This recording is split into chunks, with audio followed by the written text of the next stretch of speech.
Thank you very much. Thank you for having me.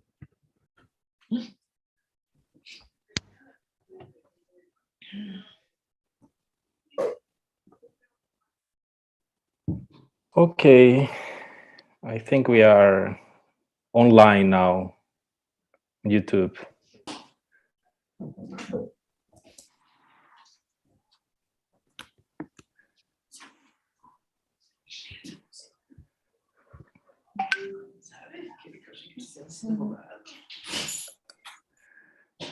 Just some minutes.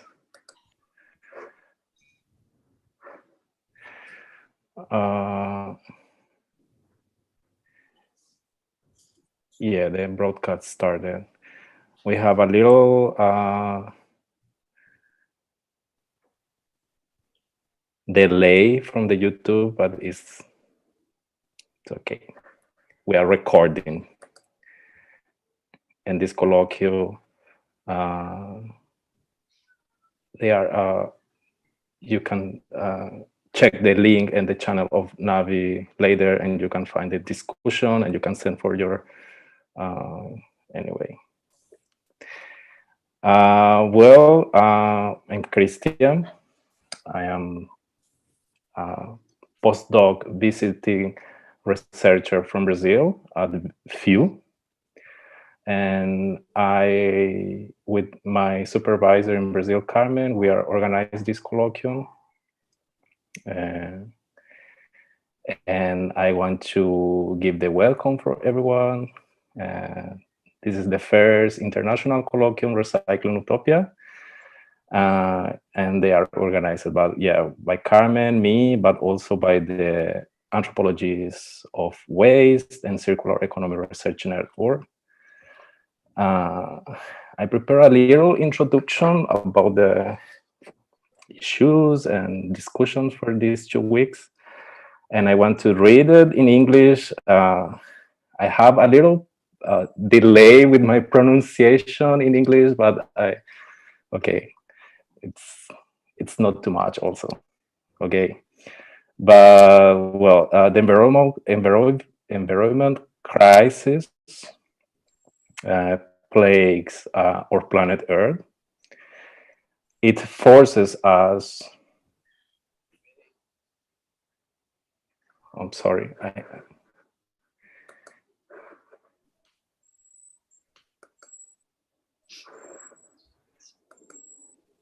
Because I start to listen my voice in YouTube, I need to go down.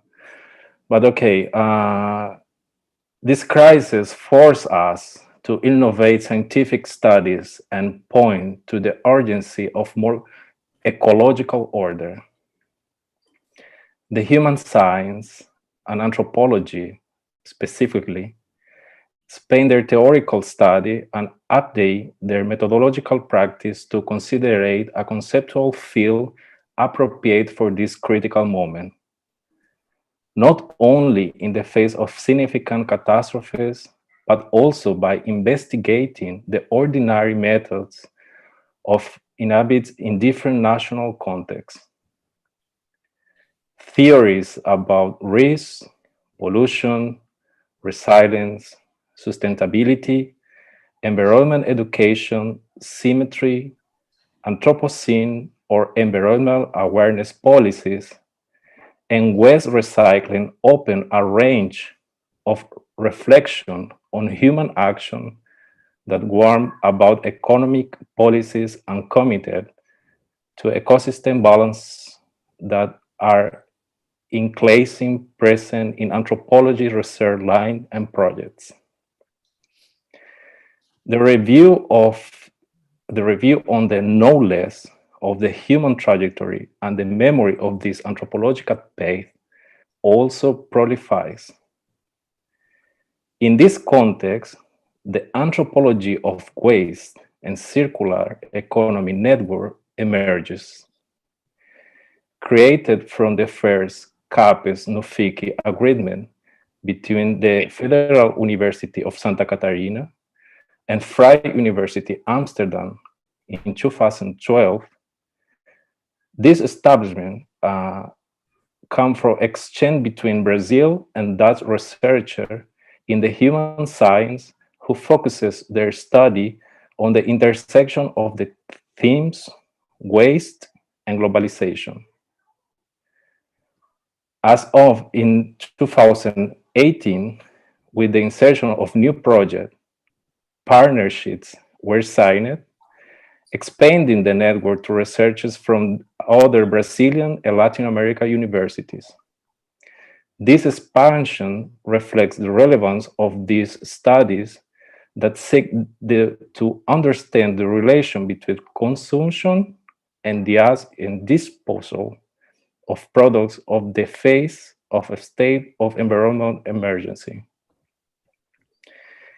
In the anthropology that we do, we use these categories like garbage, waste, or even globalization to treat it as a polysemic and provocative categories.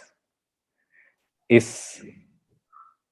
has the potential to, these categories review the potential to the social structure that produce inequalities with the national state, as well as the consumption partners.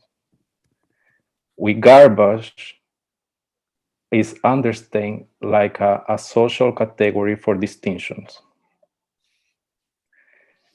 Well, the program for the colloquium today, we started for the speeches by the professor Carmen Rial, who is also the network coordination from Brazil. And we will make a presentation. She will make a presentation on the network about theoretical, methodological discussion on waste and circular economy. And then we have a lecture by the professor Freek Colombijn and Precious Egboko. Freek is also one of the network coordinator for the Netherlands. And the name of the lecture is Repairs Coffee in the Netherlands. And then we continue with the program, Schuled, and discussion and conversation for the roundtables and open conversations. And well, I wish all an excellent event and a rich event for everybody, and that's all. We can start now for Carmen. Thank you, Christian. Well,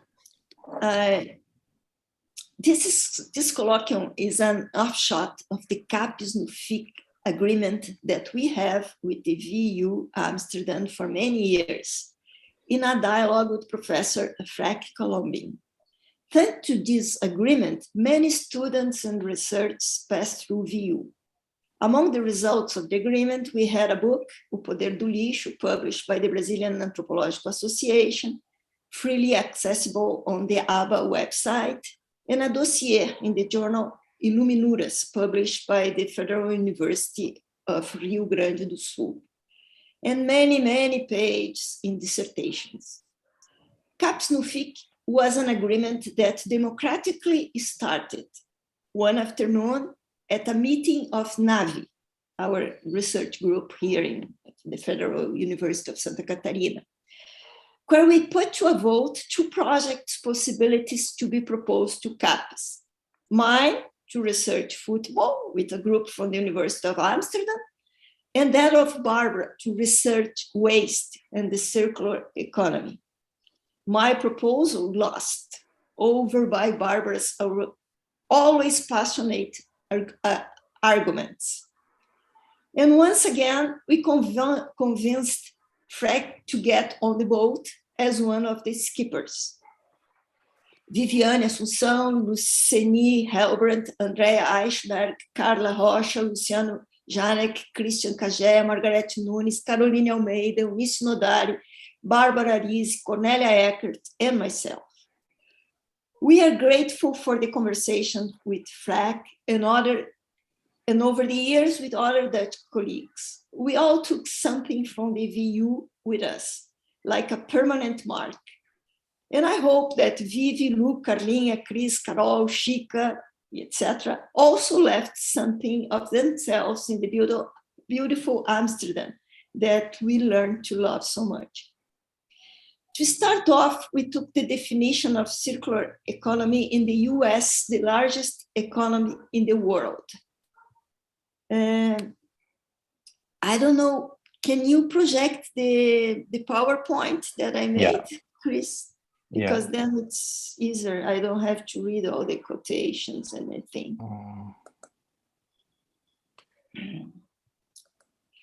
According to the US government, a circular economy refers to an economy that uses a system-focused approach and involves industrial process and economic activities that are restorative.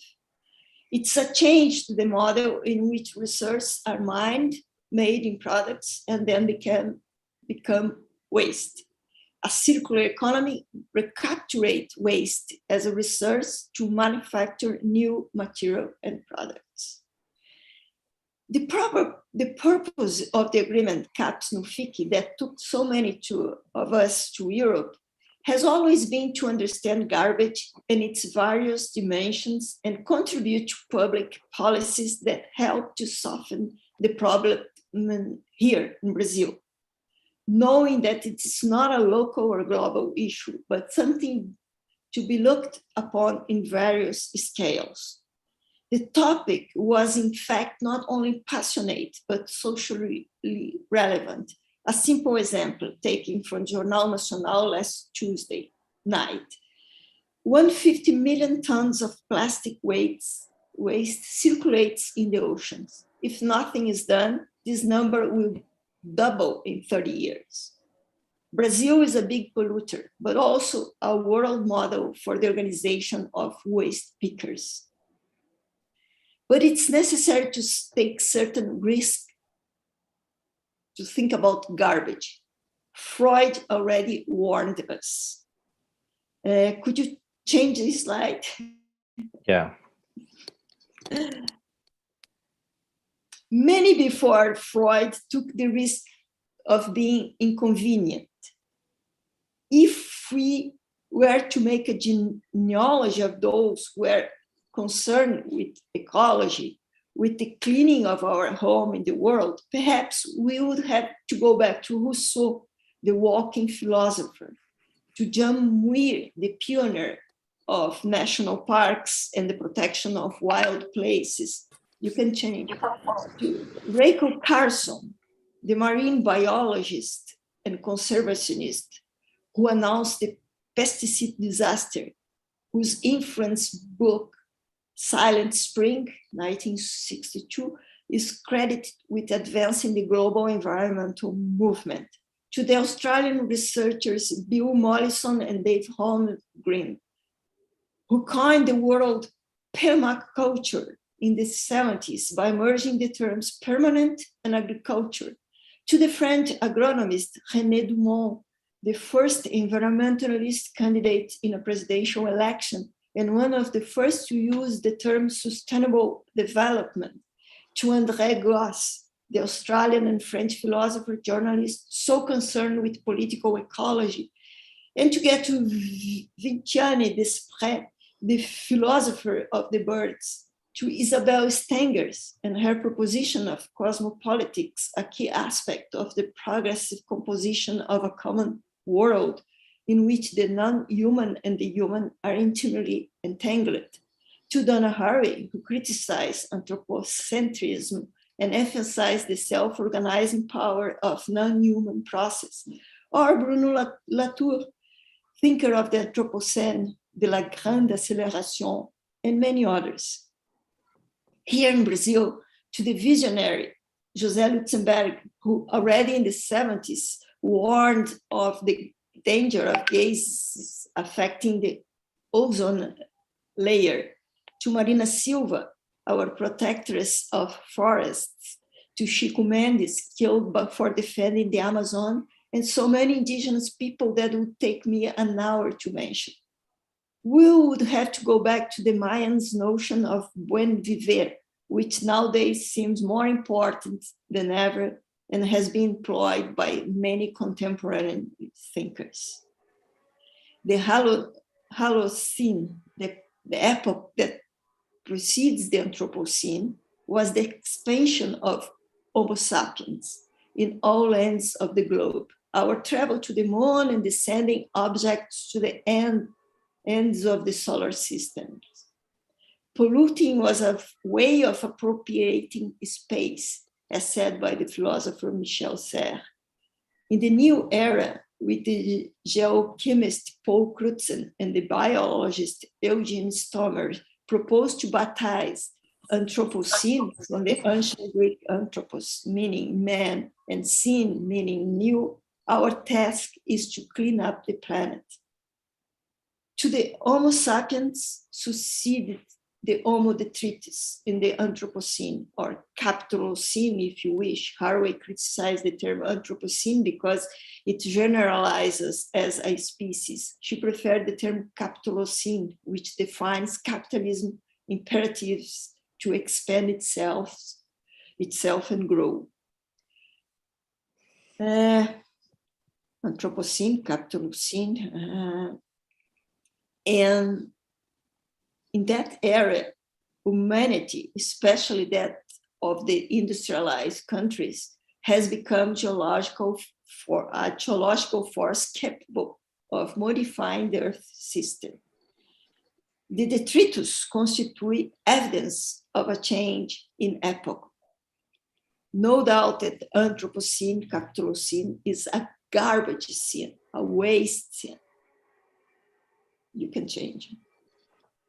Aspirations towards circular economy are present and popular in policy circles, even though they are often just blah, blah, blah, as the youth icon of ecology, Greta Thunberg, rightly put it. The US has adopted an ambitious circular economy action plan, while in China, the circular economy, Shuhuan Jinji, has been preserved in law since 2008. In 2018, the Colombian government implemented a national circular economy strategy, proclaiming itself the first in Latin America. Although the multivalent concept is meant to represent an intervention in all aspects of the economy, it has particular science with regard to waste. Do these politics mean the end of the reference to progress? Latour put it correctly. Le système de production est devenu synonyme de système de destruction. Throughout the first phase of modernity, if one had a political project, it had to translate into a revolution or a reform. It was a question of acting on the world, of changing it, to lead it to a better state. It was the future that mobilized. The fight no longer takes place in time, but in space. What can we do to protect, subtract from the ongoing devastation, to maintain the conditions of habitability of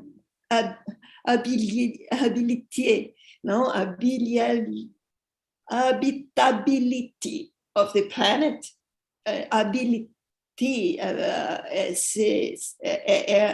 it is a concept of Latour. Of course, there are always people who wish continues the race for economic growth to productivism. But now it's time to protect what some people call Gaia, others use Earth system, the scientific name, or even critical zone, which has the merit to be more precise. The critical zone is the very thin cover that goes from the source rock to the gases composing the atmosphere, in which all the organisms now known today live. We do not have to protect nature or the earth in general, but simply to worry about this critical zone, knowing that if the global warming is higher than 2 degrees Celsius, well, then chain reactions of destructions are likely to occur, and then the survival of many species, but also of human, is in danger. The recent pandemic helped. Well, the Global Footprint Network, a Californian-based research institute, calculates Earth Overshoot Day each year, the date when humanity has consumed all resources that ecosystems can produce in a year. In 2019, before the pandemic, the Earth Overshoot Day fell on July 29. In 2020, it was August 22, 3 weeks later. At the cost of the confinement of billions of women and an unprecedented economic crisis, we gained 3 weeks. But the pandemic may help us to change our cosmology. The astonishment of an entire civilization forced to adjust to the presence of a virus reinforces its inability to react quickly to climate change. Crisis. We are not in a crisis. We'll never return to the normal situation that we have known in previous decades. We'll never return to species that have been definitely extinct, or even the exceptional stability of the climate of the last 12 millennia. We have good reasons to believe that the problems we face are likely to get worse and bigger. We are leading toward what Latour called a terra incognita, marked by global warming and the typing of our planet into an unknown state. Despite flourishing disciplinary studies of waste, anthropological engagement with the circular economy have largely consisted of critiques either of the basis of circular cosmology, as did Graeber, or of the new exclusions and continued exploitations that circularity permits. Does anthropology have more to contribute to a concept that is increasingly restructuring global flows of commodities, recyclables, and waste? What are alternative, non-hegemonic ways to think and practice circular economy? Does our knowledge of circulation existing since the Trobriand cooler ring, or our knowledge of indigenous cosmology can be of some help? There are no solutions to look for, but rather ways of living with it as best as possible. That's why we call this colloquium Utopia of Recycling. Return to the local, think global, act local. This formula used by René Dubos during this first summit of the environment in 1972. It's a very good formula. Reinvent our approach to the collective and common goods. Favor a low-tech economy. Participate in transition initiatives. Developing oil-free agriculture. During World War II, didn't the Victory Gardens program produce 40% of American vegetables in home gardens? Rebuilding powerful ties with neighbors, recycling waste, etc. The paths to trace are numerous and sometimes contradictory, yet they all have one thing in common: resilience. As said by the Red King, the character of Louis Carroll, we have to run as fast as possible to stay in place. It will be difficult to envision a future and to practice what the environmental activist and scholar of Buddhism, Joanna Mason, calls active hope. To have hope even if one is not sure of the outcome. Active hope will renew our political and social imagination, which is already a considerable task in itself. Thank you. Thanks, Cristhian. Thank you very much, Carmen. I just have a question. We received a question from Luisa Bresolin on the YouTube chat. Do you want to answer after the Freek speech, or you want to answer now? Or I think we can do it after the Freek. Yeah. Okay. Thank you. Well, now we have the lecture of Freek Colombijn and Precious. And you take off our red queens.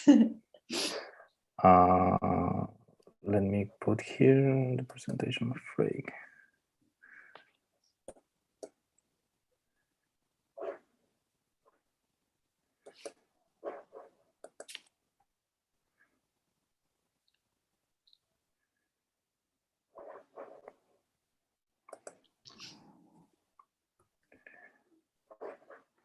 Yeah. Okay, Freek. Thank you. Well, first of all, to check, is my voice sufficiently clear and loud enough? Yeah. Then good morning, good afternoon, everybody. Perhaps good evening if you have viewers in Asia as well. First of all, I would like to thank you for the opportunity to present our research here. And I want to thank Cristhian and Carmen for the kickoff of this international colloquium. And also, Carmen, we have a very long-standing collaboration, and that has always been very interesting, stimulating, and very pleasant. And I hope to continue it for many years to come. You said, Carmen, think global, act local. What I will do now is to zoom in on a very local case of a circular economy. It is a research, and we can move on to the next slide, Cristhian.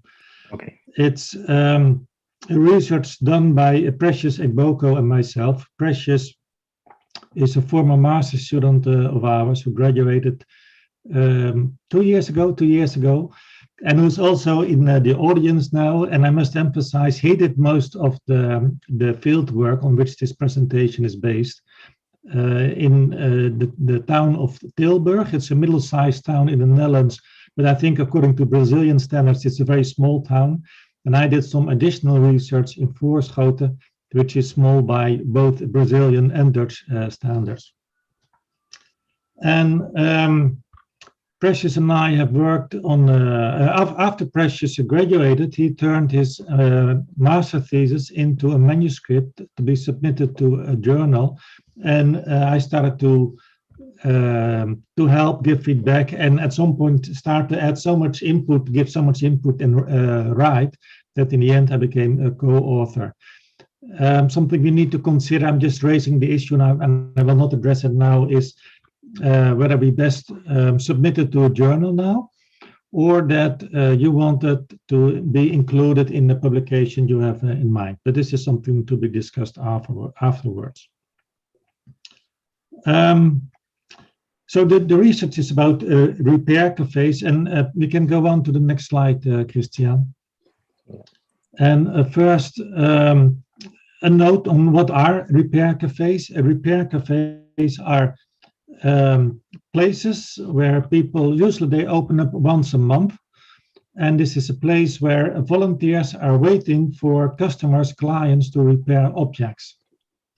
The clients don't have to pay, but they are kindly invited to make a voluntary donation. And it's important that there is no guarantee that the repair will succeed. And actually, if the repair does not succeed and you complain, that is something considered not done. So it's really on the basis of a voluntary collaboration, both from the repairers and the customers.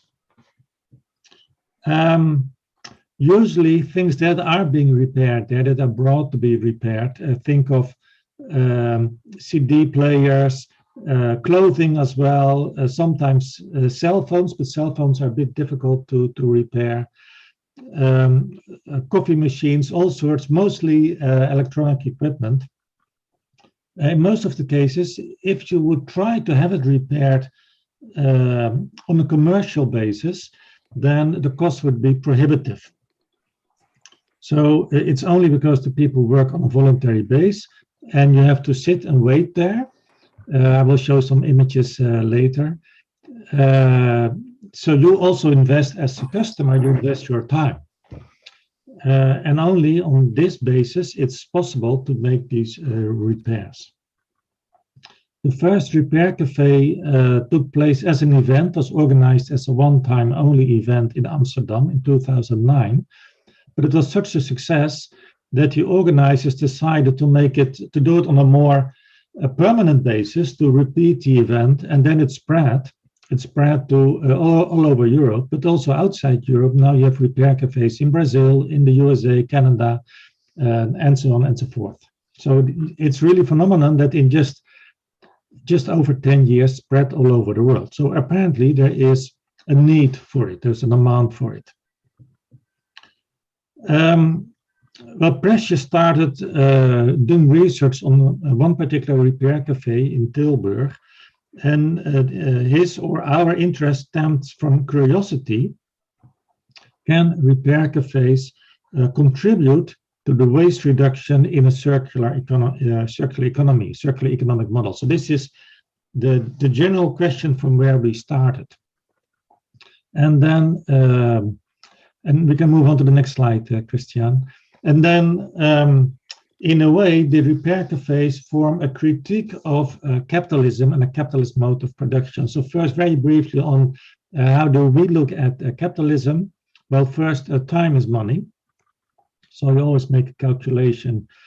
Whatever you're doing, is it worth is the effort, is the time you spent on doing something, is it worth? Will it pay off? And then, if time is money, most repair is time consuming and therefore expensive, and often too expensive to be done. So, to give a very basic example, I heard last Saturday, doing my last visit to the repair cafe in Voorschoten. If you have a flat tire, and you know, people in the Netherlands, we all ride our bikes, we like riding bikes. If you have a flat tire, you can repair it yourself. But nowadays, if you bring a bike with a flat tire to a bicycle repair shop, they will not repair the flat tire, they will just replace it, because that's faster and therefore cheaper.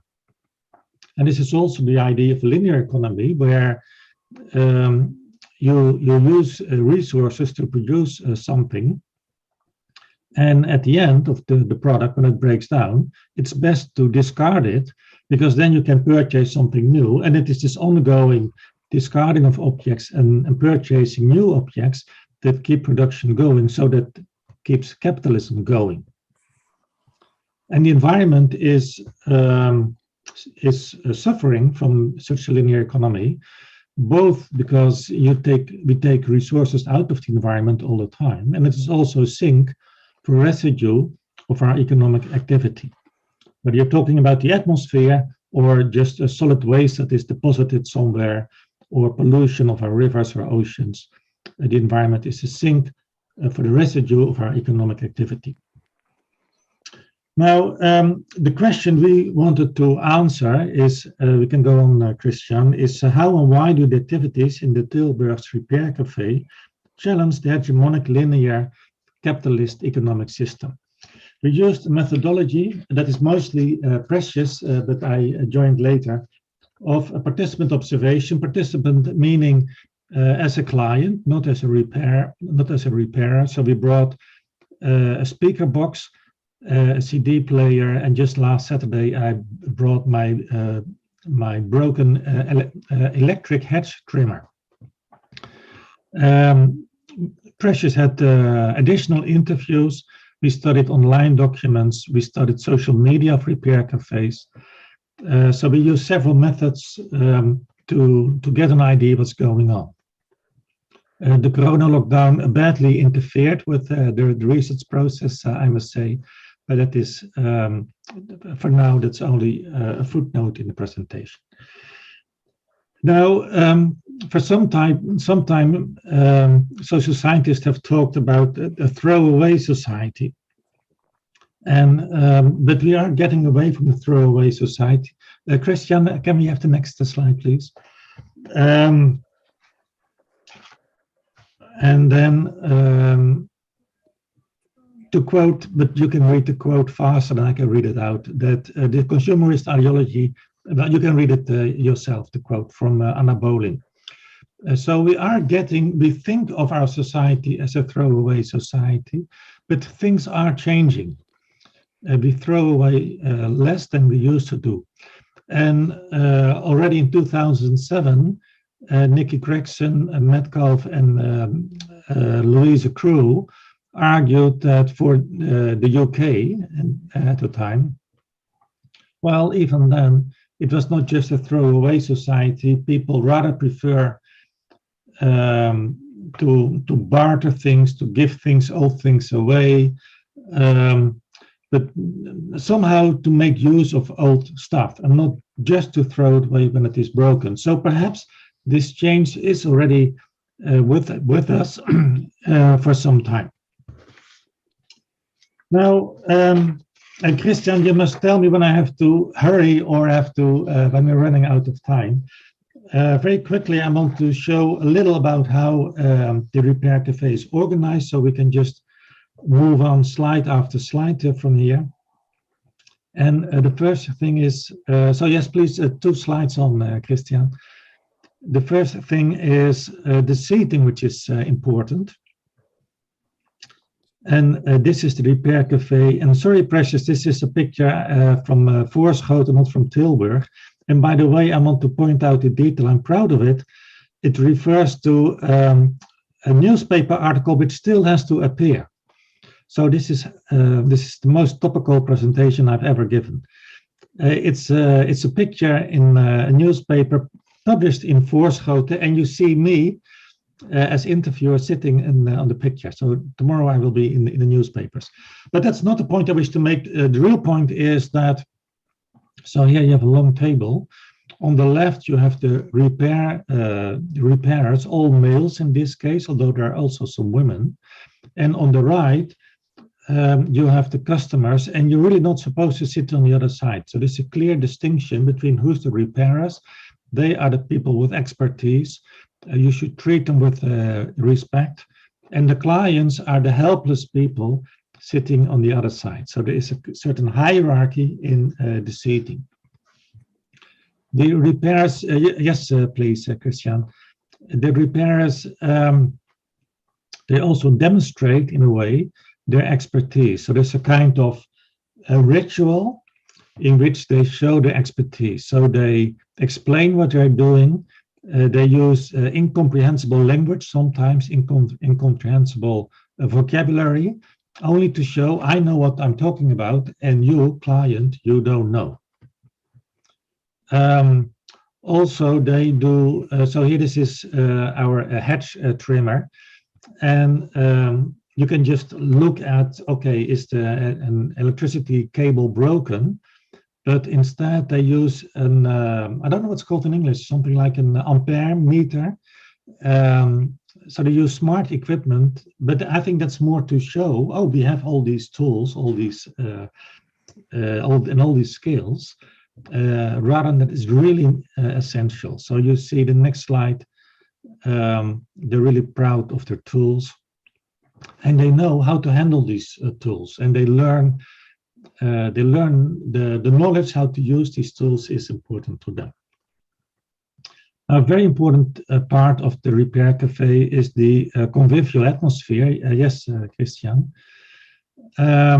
Between repairers and clients, but here between, so this is a reporter, a journalist who was there together with me taking a picture, and a repairer. And also, this is even more important, between the repairers themselves. And they make jokes. So for instance, I came in with my hedge trimmer, and then 2 repairers made the sound from a commercial from TV, imitating the sound of the hedge trimmer. So they have these kind of jokes. And there's coffee being served and so on. And then, yes, please, Cristhian, what is important is for the repairers that they do it together. So you see one looking at what is the other doing, helping each other, giving advice. So, and ideally, although this is more the case on paper than in the reality, the client and the repairer do it together.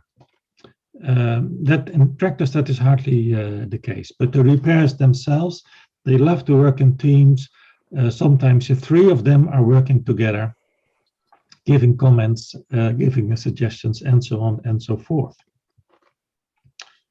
And then the last thing I want to point out here is, yes, please, is that interestingly, the objects that are being repaired, and also through the repair, they become very much individualized objects. So these have all been produced in industrial manner, were sold in IKEA or wherever as just one of anonymous products, but they have become personalized and individualized.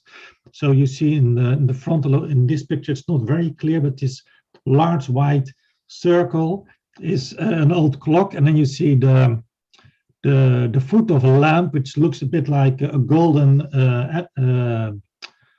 what's it called? A pineapple. So these objects have very individual personal meanings for the people who bring them to the repair cafe. And they tell about these objects. They tell us the life histories of these objects. Oh, I got this from my mother, or this is from a good friend, and when he passed away at his death, he decided, and so on, these kind of stories. Now, what makes people volunteer to work in these repair shops without payments? An important part is the social experience, and there's a clear social identity. Yes, please. One thing that perhaps stands out most, which you already can see from these images. Can we go to the next slide, Cristhian? What you can see is all the repairers, with very few exceptions, are older people. And there is not just old, but they're also from a different generation, from a particular generation. Most of them not with direct experience of the Second World War, but the parents did have experience with the Second World War. So this was a time of frugality in the Netherlands. And they often refer to this time, or they refer to the youth or things they learned in the youth or they've learned from the parents. They also clearly have an idea that this attitude of having things repaired is different from a younger generation. So they could talk about, oh, my daughter, and then this is not a daughter of 20, but a daughter of 40 or 50 years old. They are so bad with sustainability efforts, and they still don't separate waste, for instance. And there is a kind of, although you expect perhaps it's the younger generation which is most concerned about sustainability issues, well, listening to the repairers, they would argue otherwise. They are convinced it's us, the older generation. We have a much more sustainable livelihood than the younger generation, and part of it is the effort to repair. There's also, this is taken from my fieldwork, not from the data of Precious. In Voorschoten, there's a clear identity of their own repair cafe in comparison to the repair cafe of a neighboring town, Wassenaar. Because in Voorschoten, clients go there and have to wait there and have to interact and talk and chat and communicate with the repairers. Whereas in Wassenaar, you just go there, you drop your broken object and you can pick it up later. So there is there's far less interaction and conviviality. And here I need to give some background about the Netherlands. So Wassenaar is one of the most elitist villages in the Netherlands. The if you look at average income, I think it's the second or third richest village in the Netherlands. And Voorschoten, the people in Voorschoten speak in a rather derogatory term about, oh, these rich people, they don't know to appreciate social interaction. I think this is a bit ironic because Voorschoten itself is also a very well-to-do village by Dutch standards, but of course there's always another village richer than you are yourself. And together, they form a kind of moral community that excludes youngsters. So I have 2 minutes left. Then I will skip the moral community and I move on to the next slide, which is the most important one. And another next slide, please. To what extent the repair cafes can be considered a critique of a capitalist economy? And in many ways it is. First, by extending the life cycles of objects, going against the idea of a linear economy.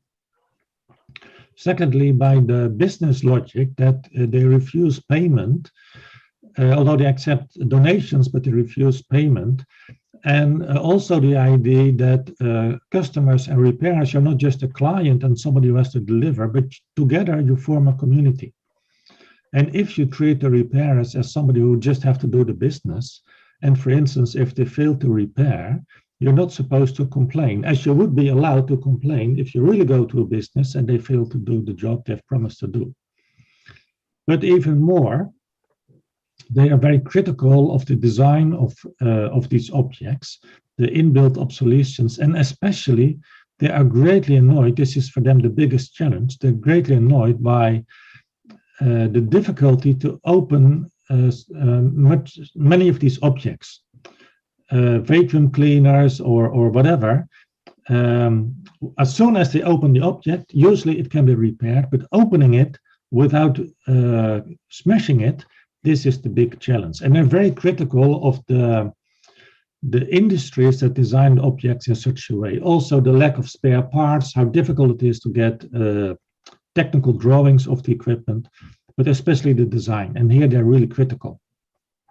There are also a critique of capitalism in the revaluing of old skills of retired people and the idea that co-creation is more important than individualism. Now, to wrap up, can we go to the next slide, Cristhian? So what is the impact of the repair cafes? Well, in the total economy, the impact is negligible. It's very small. We do use less resources by repair, but the volume is just too small. But it is important as a pedagogical, critical space where people start to think differently about the circular economy. But it is very much a closed moral community of older people. And if you want to increase the impact, then they must think about ways to make it more trendy and appealing to young people. And for instance, they use, this is something extensively studied by Precious, the use of Instagram. This is a way to reach a younger public. And I leave it at this for now, and then you please stop sharing the screen, Cristhian, so we can see each other again. Okay. Thank you, Freek. Well, we have now 5 minutes for questions, or we have already a question on the YouTube chat. But if someone in the room wants to make a question also, just can put out the hand or just can write here in the... but I can start for the YouTube question. It's made by Luisa Bresolin from GPDA, and she asked about the definition for circular economy. It is we can talk about a global definition, or we can talk about it exists a Brazilian own definition for circular economy, or well. Yeah, you can think of different definitions of a circular economy. In the end, we must try to get it at the global scale. So circular economy means whatever you take out of our global natural resources, you put it back in again. So, or put differently, you're no longer taking things out because everything stays within the economy. All the resources that we use, that we consume, must be reused. So we're no longer dependent on new resources. In the end, this must be done at the global scale. But to organize it, I think you must think at the local scale. And do you know, Carmen, any reference about Brazilian definition or? Well, when I was preparing my presentation, I took a look at some websites in Brazil, and you don't find a very different definition of the one that I gave you, that is from the US government. If you go, for instance, to the website of the SESI, the SENAI, that's the institutions that deals with the industry, you will find the same kind of definition.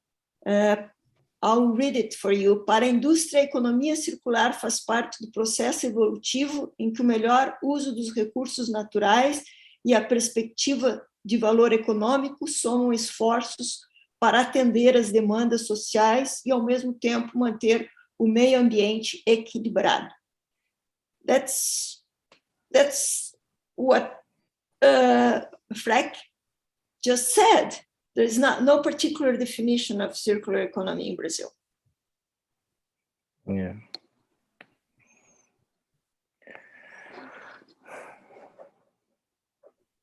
Any question for the audience here?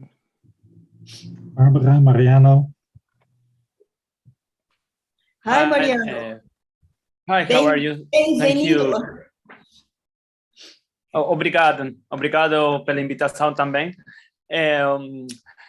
I would like to make some points related to your presentations. Yes, I believe that this notion of circular economy, it's very interesting because it's let us put together different process that I study with waste collectors, informal waste collectors. So it's so different, the experience of what Freek is, it's okay how I'm pronouncing your name, described, that I found very interesting this idea, and it reminds me to the idea of what you said, that it's a political project related to moral economy. That's one thing I would like to point out, and I believe that we are going to discuss this, especially making comparisons between Latin America and Europe, where that's my point or my idea. Carmen talked about this Anthropocene crisis and the pandemic, and I found it very interesting because what happens here in Argentina is this pandemic may be good for the Anthropocene, for the Gaia, for the planet, but it was a problem for circular economy of the poor here in Argentina because they couldn't work. So it's interesting how this different crisis is working on this process. I believe that this regards to that circular economy joins experience so different that that was my impression, no? That I would like to bring now to this for discussing, but I found it very, very interesting, and I'm really glad to be part of this discussion. So thank you. Oh, well, thank you, Mariano. Welcome. Well, we have more 2 minutes, but we can use it like for a little break if you don't have another question. Let's react. Yeah, okay. Mariano just said, do you want to say something, Freek? You can start. Yeah, but I'm also looking at Barbara, and then perhaps I can answer your question, Mariano, but I'm also looking at Precious, because perhaps Precious want to add something of things I've left out. But first, let Barbara ask her question, and then we go to Precious, I suggest, and then we go back to me. In mine, it was not a question, it was like an impression. Comment. Yeah. A comment. Yeah. I was Hello, everyone. Thanks. Nice seeing you here online. A bit of going back to pandemic moment, I'm feeling, all online. But that's also nice that we can have people from Argentina. Nice to see my colleagues from Brazil as well, and Lena that we spoke yesterday. So I was wondering, when I wrote that article, like the 7 R's, and I included the cafe repair, I mainly tried to find how the cafe repair is spread from Martin Postma. Like the narrative is, oh, she got a lot of prizes in the Netherlands and she proposed this idea. And she's always presented like this household woman. So a woman who is a dona de casa, that's the way that she presents herself. And it spread in the United States. It became also a model that is being copied. And in other countries where this is more common to bring your electronics to be repaired, like Uruguay is the country that always came to my mind when I was reading about cafe repair, because the Uruguayans, they are proud of themselves. We are the Alambre society. We are a society that fixes things with a little piece of metal. We try to stick together. And in poorer places like Brazil and also in the Netherlands, where I live now, also in a commune, that people are going to try to repair themselves. And when I wrote this little subsection in this 7R paper I wrote, published by Carmen and Cornelia, and in Brazil, and you as editor of the journal there, the Iluminuras, I went to the story of the cafe repair, and I found there is a narrative there that it's new in here, where it's more a disposal society. But in societies where people need to repair because they do not have money to buy every time new, it's not such a novelty. But it's still, the cafe repair became a model. So I would like to listen more on, what's this idea, like in some places it's novelty, in some places it is not, because it's always there, the repair culture. So maybe what we see here in the Netherlands and also in the United States, where the cafe repair became also fashion, is that people who are into this disposable economy, they go back and say, oh, we need to take care, we need to repair. And then as a teacher said to me, repair is radical, like it's radical. And it's radical where? In the place where they were throwing a lot of things away, but it's not in the place where they need to repair and they were living from, the leftover from other people, from richer people. So maybe that's the case in Argentina, in Uruguay, and Brazil. And then here in the northern part, or the richer countries where a lot is thrown away. So I'm more provoking you people to listen more about this idea, but what is repair? And I know that a lot of colleagues from Africa have the same as me. They are like, well, where is it novelty? Yeah. And, so I would like to listen. Okay, and provoke we got the point, Barbara. Precious, you want to answer here or add something? Hi, everyone. First of all, doing the research, going to the various places was very interesting. Seeing how the community, how they interacted with the objects, it was really fascinating. And having said that, I'd like to add a few things. That the idea of the repair cafe practices is like an advocacy towards, like we said, reducing waste. And so it's a communal thing. So from that perspective, it's less cost effective. Usually, when you think about circular economy, you think about recycling, you think about also reuse, like the how do you call it? There's another community that's also into reuse, but the repair cafe is quite unique because it reminds us that everyone has to be involved in it. And so it's either depending on the role you play, like the repairers, they have their role that you can volunteer if you have the knowledge. At the same time, even you as an individual, you can bring your items to the repair cafe and then you can also repair your items. So it becomes like an influx of interaction that everyone can actually participate. And with the little effort, I think we could really make a difference and challenge the way we think about the use of objects, and even in this time of excessive and discard of items. Yeah, thank you very much. Yeah, I think that if I may add, Cristhian, I think that's a very good point, and it raises the question: okay, if this concept spreads all over the world, now you have repair cafes in really all corners, but they don't mean the same thing in all societies. And as Precious said, in the Netherlands, it's very much the community is important. It's very clear a group with a particular background. These are older people for sure, but I think on the whole also not rich, but better off people. And of course, you also have people who repair out of economic necessity because simply they don't have the money to purchase something new. But I don't think they go to repair cafes. And if they would, because you really enter, if you just enter, you feel you feel the community and the bonding.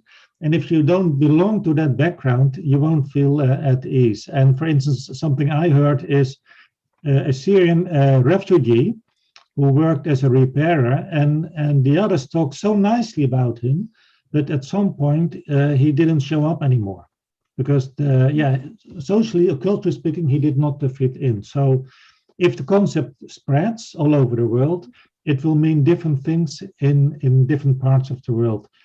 I've done most of my research not in the Netherlands, but in Indonesia. I cannot imagine anyone of the elite going to a repair cafe in Indonesia. That would be going so much against the idea of how you should behave as a consumer.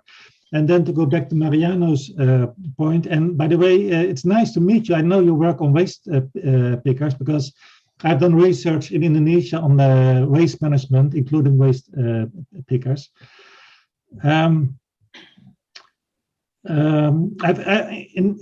If you talk about, we want to have a circular economy, this whole waste recycling, which is based on a market economy and capitalist principles, starting with waste picking, but going up all the chain to ultimately large factories processing recyclable plastics or carbon board or what have you.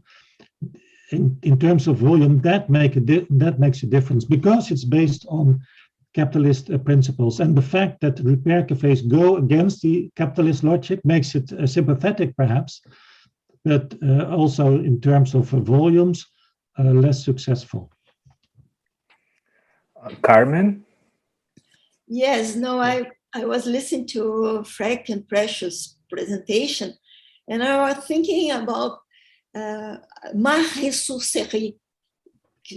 It's a place in Paris, in France, where you can bring things to volunteers that are going to repair, paint, and then sell them. So I think that the idea is spreading, not as a cafe. No, it's not a cafe. French likes to take cafe in the cafe, but the idea of repairing is there. And I myself took many things, many objects to Marais-sur-Serie. But I also would like to comment on, and also I remember one story. Barbara said about Uruguay. I think about Cuba. For me, it's the place where repair happens all the time. And I was thinking about a story that happens to me. Once I went to New York, and my mother said, I need this piece. She gave me the name to repair an electronic thing. You are going to New York, you are going to buy it. So I went to a store, and the guy looked at me and said, why do you want this piece? Buy another one. And I said, no, my mother asked for this, I have to buy it. So finally, I went to New Jersey to find the piece because in New York, Manhattan, I couldn't find it. It's another culture, and it has to change so much. I don't know if we are near to that. And about Mariano comment, yes, Mariano, the pandemic helps a little bit, but as I show you, an institute that calculates the impact of the economy in the earth showed that only 3 weeks, we gain only 3 weeks in the impact of the research in earth. So yes, we had more silent, less plastic in the oceans, etc., etc. But the biggest impact was in poor people and waste pickers. I spoke with people in Porto Alegre who had no other choice but to become a waste picker. The number of waste pickers in Brazil increased a lot because of the pandemic. Well, not only when I talk pandemic, I also talk of the Bolsonaro genocide. It's not a natural virus only, no. Well, but thank you. Yeah. Well, thank you very much. We are storage our time for this first part, but really, really, really good discussions, and I think we can back to the discussion in the middle of the round tables or panels. But we need to go now to the first round table panel coordinated by Barbara. Barbara, I don't know if you want to, I can put you like a host and you can share. No, sorry. I have the presentation first for Carmen, but you can introduce the name for the presentation, Barbara.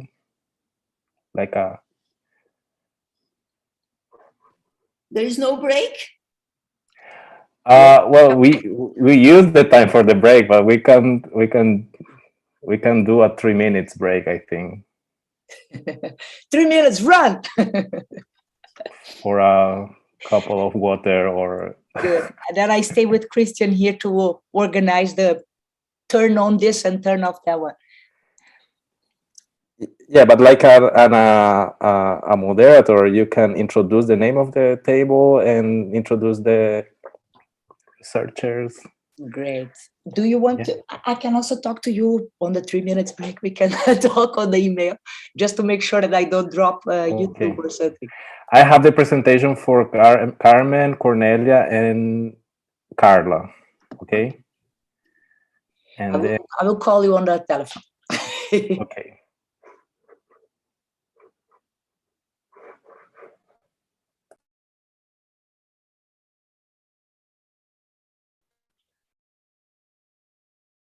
Cristhian, oi. Posso aprovechar un segundinho para hacer una Puedes hablar en español también, Mariano, si quieres. Ahora abrimos el grupo de los hispanohablantes en el break. Ok, ¿cómo andan? Yo voy a presentar unas imágenes en un PowerPoint. ¿Querés que te lo mande o lo puedo hacer yo? Yo prefiero, o sea, mientras lo presento, yo no tengo problema en hacerlo.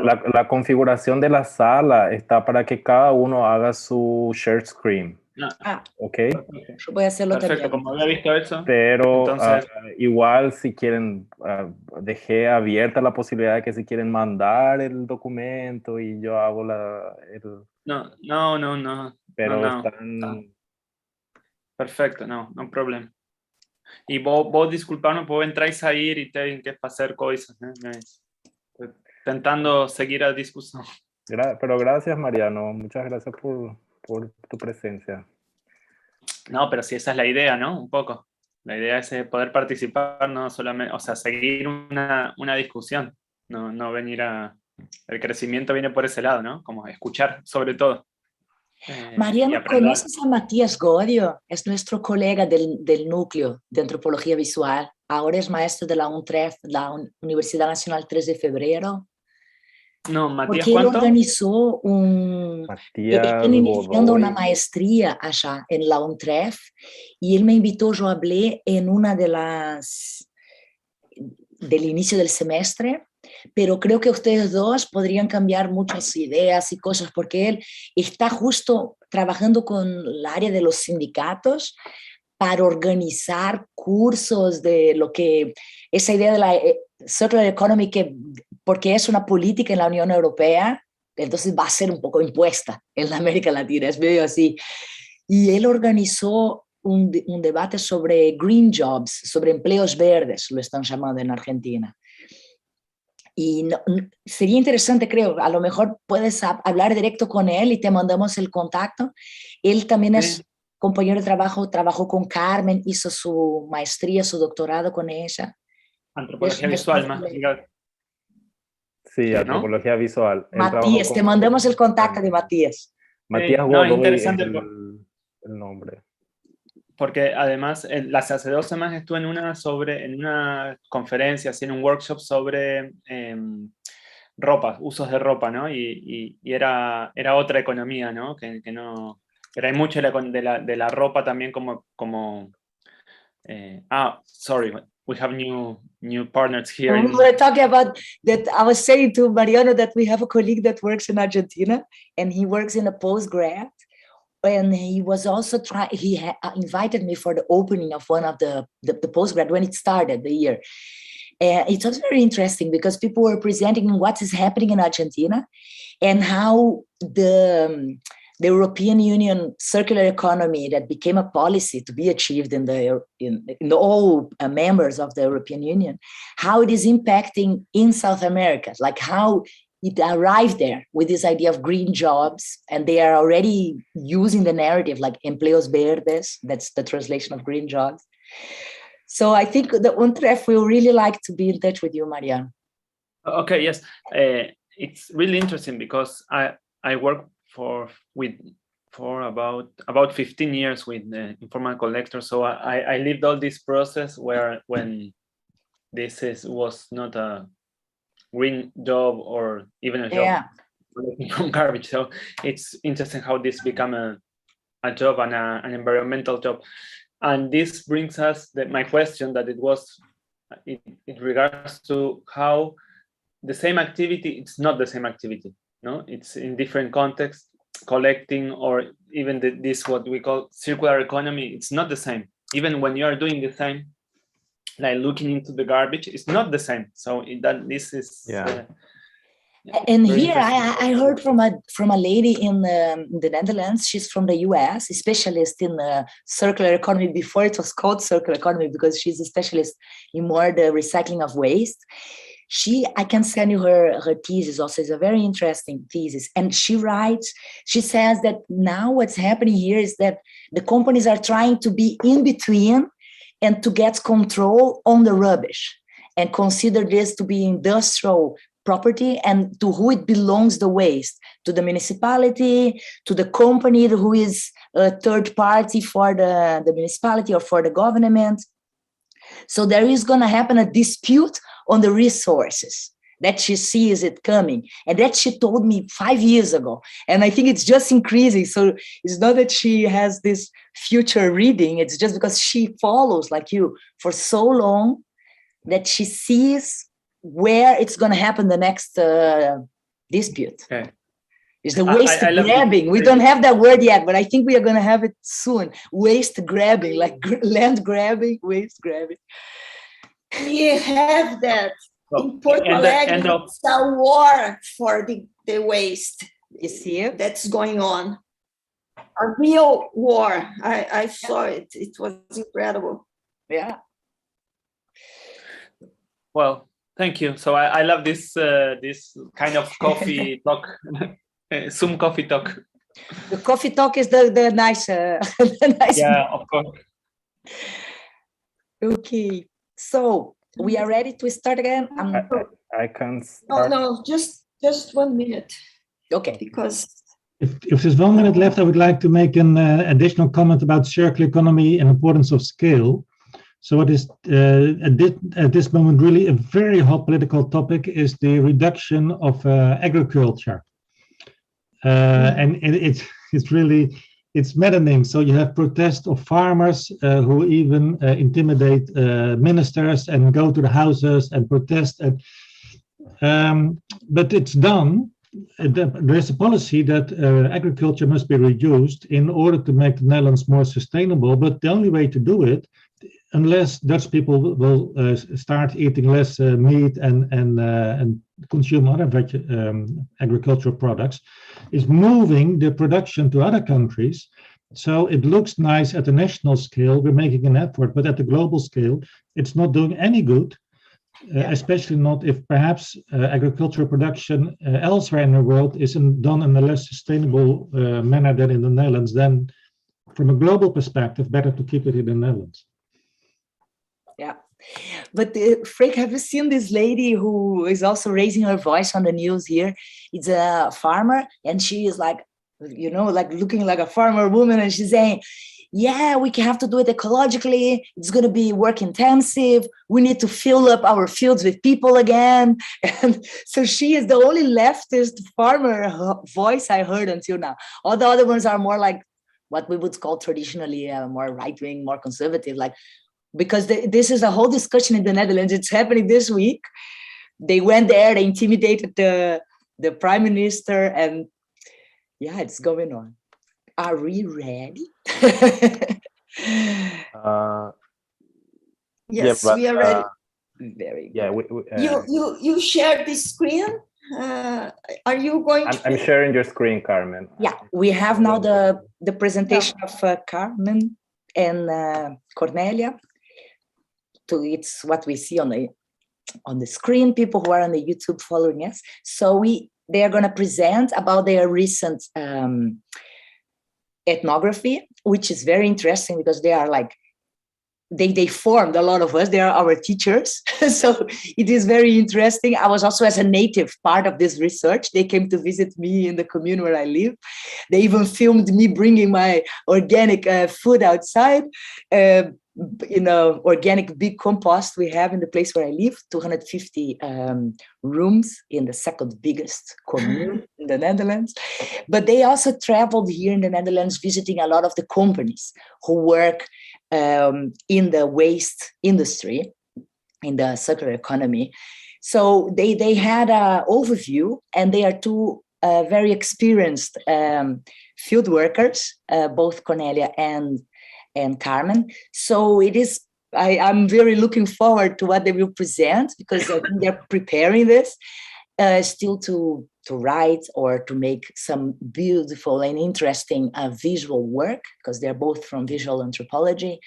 So their presentation today is called Ethnographic Experience in the Netherlands, Knowledge and Practices on Solid Waste. So I'm looking forward.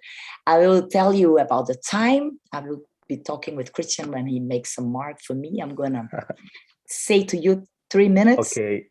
And there we go. We have now, because they are two, they are Carmen and Shika. We have like 20 minutes for the whole presentation. Okay. It's a nice time. Okay. Okay. Thank you, Barbara. Everything that Barbara said happened in 2021, but we are going to talk here only about 2019. It was another trip. Thank you, Barbara. Maybe in the discussion we can... I'm looking for the one from 2021 too. Yeah. Cornelia had COVID-19, and she is still fighting with some consequences. So she did the PowerPoint, and I'm going to do the talking.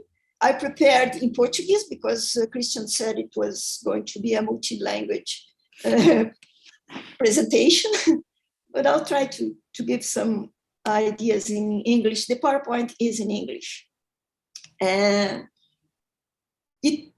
Foi uma pesquisa multissitiada, sim, em cidades da Holanda, mas também em Paris, cidade da Guatemala, Panamá, Porto Alegre e Florianópolis. Here we are going to talk more about the research that we did in Zandam. Quando eu fizer assim, Cristhian, tu passa, mais ou menos. Deixa eu colocar minha câmera em você primeiro, só um pouquinho. And I can do some of some notes I can do in English on the chat. Good. It's good to be proactive. Good team. Zaandam foi escolhida meio por acaso, mas ela foi uma das últimas municipalidades na Holanda a instalar uma infraestrutura de esgoto. As águas sujas elas eram recolhidas em barcos, em carroças e depois em vans. A metodologia que nós usamos nessa pesquisa foi etnografia de rua, uma flaneria etnográfica, né? A gente seguiu o lixo. E aqui eu vou falar especialmente da infraestrutura e das pessoas que estão relacionadas com esse lixo. A infraestrutura pode ir mudando, viu, Cristhian? Não tem uma relação muito direta entre o que eu estou falando e os slides, tá? A infraestrutura pesquisada não teria sido possível sem que as pesquisadoras contassem com a infraestrutura elas mesmas, né? Um carro alugado no aeroporto, o Google Map, que é muito útil em pesquisas, e que foi quem nos guiou pelas estradas na Holanda. And there is some common infrastructure for garbage collection in the countries visit, and some difference. Essa foi a primeira constatação, uma grande homogeneidade da infraestrutura para a coleta do lixo em diferentes países. Efeito da globalização, a Europa, a América constroem aparatos muito semelhantes e uma sinalização para distinguir os diferentes tipos de resíduos sólidos, amarelo, azul, vermelho, preto. Sim, às vezes há diferenças. Essas diferenças são frequentemente ditadas pela desigualdade nos recursos financeiros, mas às vezes também por um contexto sociopolítico. Por exemplo, as latas de metal foram substituídas na França por sacos plásticos transparentes, e isso em razão do temor existente de possíveis bombas serem colocadas nas latas. Esse temor ele inexiste na América do Sul. No aeroporto de Guarulhos, cansados de fazer com que os passageiros separassem o lixo em plástico, papel e outros resíduos, se desistiu disso e se criou um único container. E todos os ícones coloridos ficaram nesse único container. Nós encontramos de modo homogêneo dumps, depósitos para reciclagem, aterros em todos os países na América do Sul. É mais difícil encontrar na Europa. Tu tem que ir passando, Cristhian. E esses aterros eles são localizados longe, né? Garbage transfer stations are not on most tourist itineraries, nor are they neighbors charmed by their ambience. Dumps are largely despised. E eles são grandes, né? They are large, more than a football field, sometimes 2 or 3. Há depósitos que são aterros onde se joga tudo para que as camadas ao ar livre sejam transformadas em algo diferente do seu original. Isso há em Florianópolis e na Zona 3, na Guatemala, que é uma zona mais periférica, e assim por diante.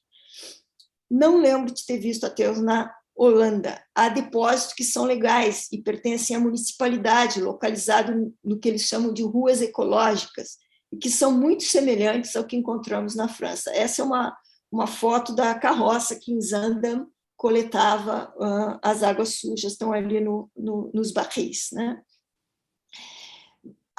Esses depósitos de reciclagem na Holanda, eles são muito maiores do que na França, tem muito mais divisões, e alguns parecem até com bricks, lugares antiquários, né? Tal a disposição dos objetos ali, não parecem com depósitos de lixo de modo algum. Mas os depósitos, sejam de lixo comum ou sejam reciclados, são o final de uma longa cadeia que envolve containers domésticos e públicos de tamanhos dos mais variados e, às vezes, escondidos no underground. É muito comum na Holanda esses depósitos que têm uma parte grande, um container grande, underground. Nós também encontramos pegadores, carrinhos à tração humana, motorizados, caminhonetes, caminhões de diferentes tamanhos. Carrinhos com diferentes graus de tecnologia e com funções próximas. Quando iniciamos a pesquisa, imaginávamos grandes diferenças entre a infraestrutura nos dois lados do Atlântico. Elas não são tão distantes assim. Mas vi sujeitos com sacos plásticos na mão, catando latinhas e PETs em Porto Alegre. Não vi na Holanda. Mas vi na Holanda uma camareira deixar um hotel com um saquinho plástico cheio de latinha, de PETs, né, que ela pode trocar no supermercado por dinheiro. A legislação na Holanda é muito mais estrita e o recolhimento obedece um calendário mais restrito. E há previsões de multas para muitas ações, muito mais do que nos outros países, né? É claro que a infraestrutura nos fascina, os objetos eles falam, mas como antropólogos nós somos mais interessados em pessoas. E a primeira pessoa que nós encontramos na pesquisa na Holanda foi o Spencer. Ele foi o nosso principal informante em Zaandam em 2019. Ele dirigia um carrinho motorizado verde, semelhante aos carrinhos de golfe. E ele foi pescado pela Cornelia logo no primeiro dia, que a Mead chamaria de um lucky accident. Falava um pouco de português, além de algum inglês e holandês.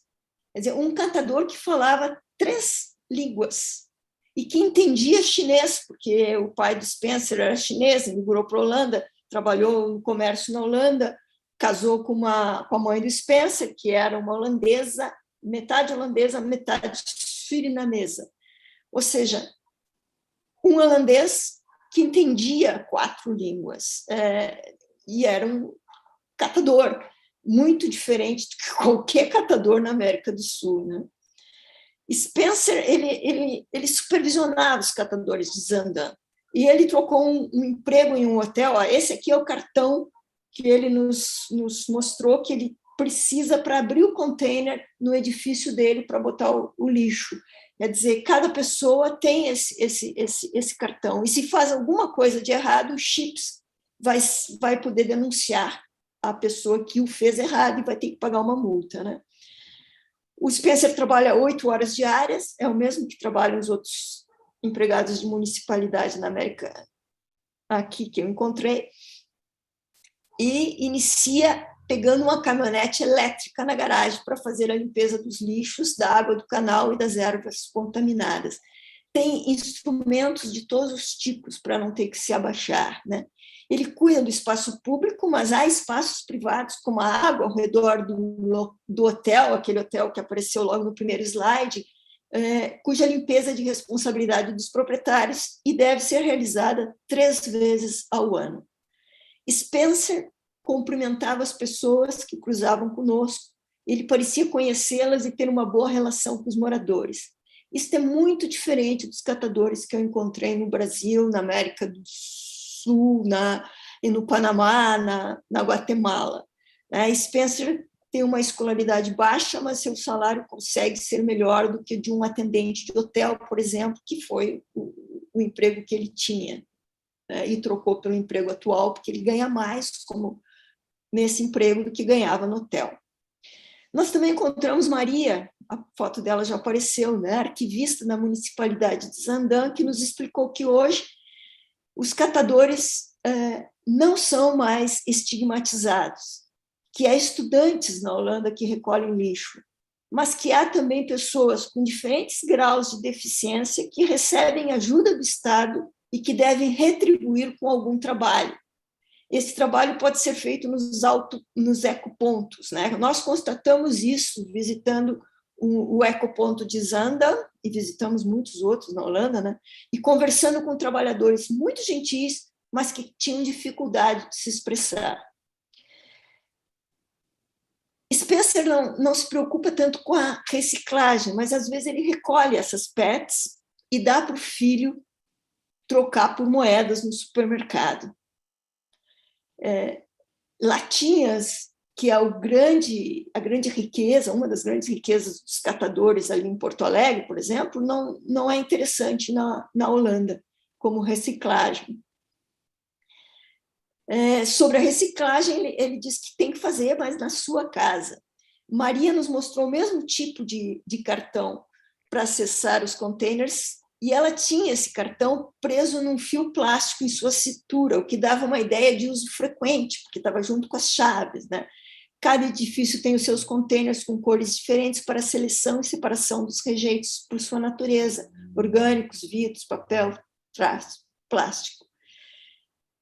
Os chips que abrem os containers, como eu já disse, eles permitem algum tipo de malandragem. Ela falou que descobriu que no container existe uma abertura lateral por onde a gente pode acessar algum rejeito, especialmente os que estão na rua, né, sem precisar do chip eletrônico, né? Ela deu exemplo, uma mãe que tem uma fralda de uma criança que precisa jogar fora, ela vai conseguir acessar esse container de um prédio mesmo, não tendo um chip eletrônico.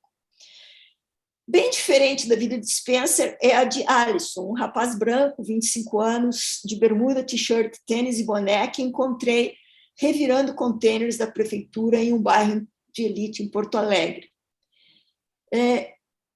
Alisson, vestido como estava, podia, com a sua pele clara e o cabelo liso, passaria por um jovem do bairro facilmente, não fosse o carrinho de mão que ele puxava, cheio de sacos plásticos pendurados nas laterais. Ele estava com uma jovem de uns 20 e poucos anos, negra, bermuda de jeans colada ao corpo e tênis confortável. Eles são um casal, mas ainda não têm filho, me diz. Antes de estarem juntos, ela tinha um outro companheiro que a explorava, a obrigava a se prostituir e a puxar o carrinho. Eles se encontraram no POP, um serviço de cidadania que oferece comida e banho. Mas ele já não frequenta mais o POP, porque ele diz que lá tem muita briga. Ela nasceu em São Vicente, no Rio Grande do Sul, mas não acrescenta nada sobre seu passado. Ele nasceu em Tramandaí, no litoral, 100 quilômetros dali. Foi a sua mãe que o ensinou a coletar lixo. A mãe trabalhava como empregada doméstica e as patroas deixavam separado o lixo reciclado para ela poder levar. A mãe morreu há 2 anos de câncer. O pai trabalha no tráfico de drogas. Deixaria para ele de herança uma boca de fumo, ele me diz. E ele não queria esse futuro, por isso veio para Porto Alegre. Antes de ser catador, antes da pandemia, ele trabalhava como agente funerário. Sempre sorrindo, ele conta que está estudando na 8ª série no gasômetro, me dá o nome da escola e do curso, e que as aulas são em poucos dias da semana, por isso ele consegue trabalhar. A Alisson coleta lixo nos bairros em dias diferentes da passagem do caminhão da prefeitura. Quando ele não está ali, ele está no Bonfim, que é outro bairro de camadas médias altas. Ele vende o que recolhe em um depósito perto da rodoviária e mora ali perto mesmo, né, na Vila dos Papeleiros. E ele diz que precisa ganhar pelo menos R$30 todos os dias. Isso é menos do que $6, tá? R$10 para pagar o aluguel do carrinho e 20 para o aluguel de onde mora. E a comida, eu pergunto. Se não der, a gente pendura por aí. We purchase on credit the food if we cannot have money for that. Ele não pode deixar de trabalhar nenhum dia, mesmo quando chove. Eu digo para ele que encontrei um catador que não tinha carrinho, que andava com um saco plástico na mão. A voz do Alisson se altera, mostrando irritação. Olha, eu não tenho pena deles, não. Tem muitos que estão aí porque alugaram o carrinho e venderam por R$300 para comprar pedra. Pedra quer dizer crack, a droga mais letal dos pobres. Um carrinho custa bem mais do que R$300, me disse outro catador que encontrei dias depois e que tinha conseguido comprar um. Caminhamos junto pela Pedro Ivo em direção a Maryland, parando em cada container. Ele faz a busca primeiro, talvez porque eu estou conversando com o Alisson, é ela que faz essa busca primeiro, com o auxílio de uma luva, de uma vara e sem usar luvas. mas pede ajuda quando não consegue alcançar as garrafas PETs, e é ele quem se debruça dentro do container. Olham, perscrutam o conteúdo, escolhem as PETs mais valorizadas, os fios mais raros, as latinhas, os plásticos, as embalagens de metal, os vidros, que valem pouco, e vão pescando e distribuindo nos sacos pretos correspondentes que penduram ao lado do carrinho. Os papelões ocupam o seu centro. Eu estou falando de Porto Alegre, mas essa foto é de uma entrevista que a gente fez na Holanda com o Nico, e ele também fazia compostagem, como a Bárbara nos ensinou, mas era uma compostagem bem, bem diferente. O Alisson encontra um macio de fios, a bundle of wires. Os metais, dos metais, o cobre é o mais valorizado e mais difícil de encontrar. Com os fios na mão, me explica que se eles descartam manualmente, se são raspados para tirar o plástico externo, eles valem R$40 o quilo, ou seja, menos de $8 o quilo. Mas se o plástico é retirado queimando, aí vale R$37 o quilo. Então, é melhor queimar, eu digo, pensando no tempo que vai levar para raspá-los. Mas ele diz que não, que é melhor raspar. O tempo tem pouco valor para ele. É pouco o que vale o trabalho nessa atividade. Pergunto se vai raspar, e ele diz que vai colocar junto com as latinhas, que assim vão pesar mais. Ele me dá o preço de cada item e as suas nuances. Por exemplo, o plástico cristal, aquele das embalagens de colchões, vale mais do que os outros plásticos. Há plásticos verdes, brancos. Ele me conta que encontra coisas boas. Nunca usa a palavra lixo. Nenhum catador usou a palavra lixo para mim. E eu falo por metáforas também. Já encontrou um celular, um tablet funcionando, uma TV, e tudo está na casa deles. Contou que uma vez uma mulher encontrou R$20 no chão, que poderia ter ficado com dinheiro, mas deu para eles. R$20, $4. Provavelmente a generosa mulher não suspeitava que isso pagava o aluguel da casa deles por um dia.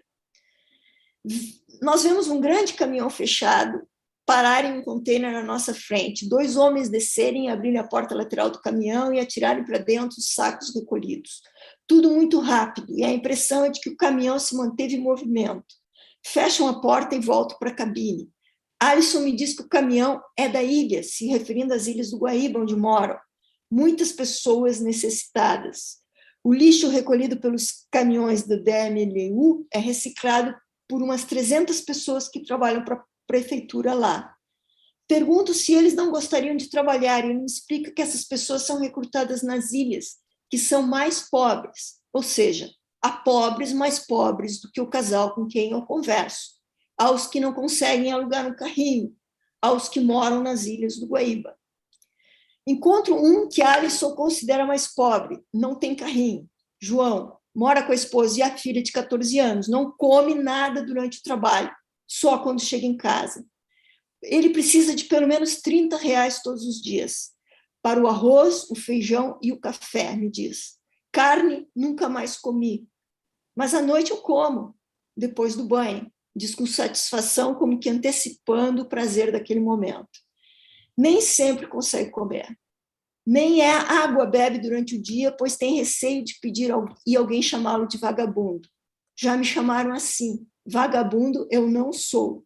Não estou roubando, não sou ladrão. Eu confirmo para ele a identidade que quer ter a de um trabalhador. Outro catador também se referiu a essa ofensa como sendo a pior do seu dia a dia, especialmente da parte dos guardiões dos prédios. Penso no Spencer, em quão diferente é a sua identidade social. Antes da pandemia, João trabalhava em um hospital, no setor de limpeza, mas o hospital fechou e todos foram exonerados. Sem opção, foi catar na rua. Pergunto se o saco fica muito pesado, uma pergunta idiota, como as que os antropólogos fazem às vezes para manter a conversa rolando. Ele me mostra uma faixa azul escura no braço, perto do cotovelo, e diz que dói muito. Sim, nos despedimos. Eles são centenas, talvez milhares, mas invisíveis. Os containers em que mexem não têm cheiro forte de lixo. E os catadores são também limpos. Suas histórias de vida não são as mesmas, mas têm um ponto de inflexão em comum: a pandemia. Eu penso, mas não digo. A pandemia, mas também o governo genocida. Guatemala, Avenida das Américas, bairro de elite na cidade de Guatemala. As únicas pessoas que não eram de elite eram justamente os catadores municipais em seus jalecos verdes fosforescentes. Parei para conversar com um que, de fato, foi quem puxou a conversa comigo depois que o cumprimentei. Parecia ter mais capital cultural do que os outros com quem conversei. Todos ganham um salário mínimo, que dá $390. Não é pouco, comparado com o que se ganha no Brasil. Já tinha bom, João me respondeu que antes tinha um emprego melhor, trabalhava em uma tenda. We are running on time. Ok, mas que começaram a extorquir, é muito comum gangues na Guatemala, e ele foi trabalhar com uniforme, como lixeiro. Bom, já que eu estou running on time, eu vou apresentar, em vez de falar aqui, eu vou mostrar para vocês uma fala bem curtinha. Vamos ver se vocês conseguem. É em espanhol, tá? Sí, nosotros cobramos muy poquito. Para trabajar en la autoridad cobramos muy poquito porque nosotras cuidamos el país.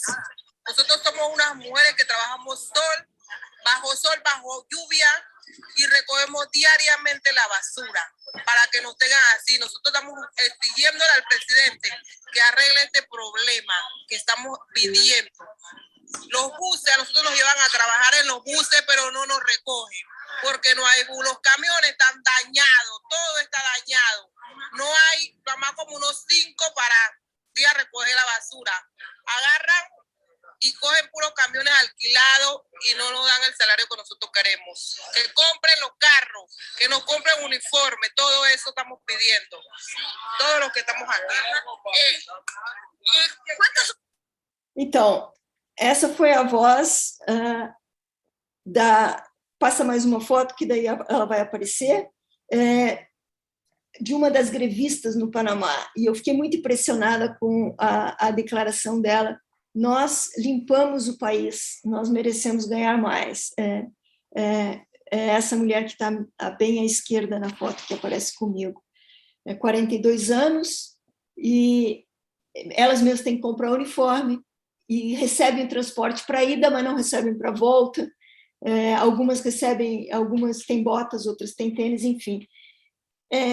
A vida desses catadores, isso foi o que mais tem me interessado nesse momento. Acho que estou entrando um pouco no que o Mariano Perlman pesquisa, mas realmente é fascinante. Seja ele o Spencer, o Alisson, a Maria ou o João. São vidas que valem a pena serem escutadas, né? Homo sacer. É isso, obrigado. Desculpa se eu passei o tempo, Bárbara. Muito obrigada, passamos bem pouquinho, mas no Brasil o nosso tempo é mais elástico. You went a little bit over the time, but in Brazilian time we are a bit more indigenous, so it was good. Thank you very much. We took 24 minutes. I would like to thank, and I was trying to translate meanwhile, but it was a bit difficult, but I wanted to give an idea that Carmen was showing the lives of different people, especially making this comparison between Spencer, that they met, Cornelia and Carmen met on the streets in Zandam, and how he had a network, people who greeted him, how well he was treated by the other people who are in the same environment as the collector.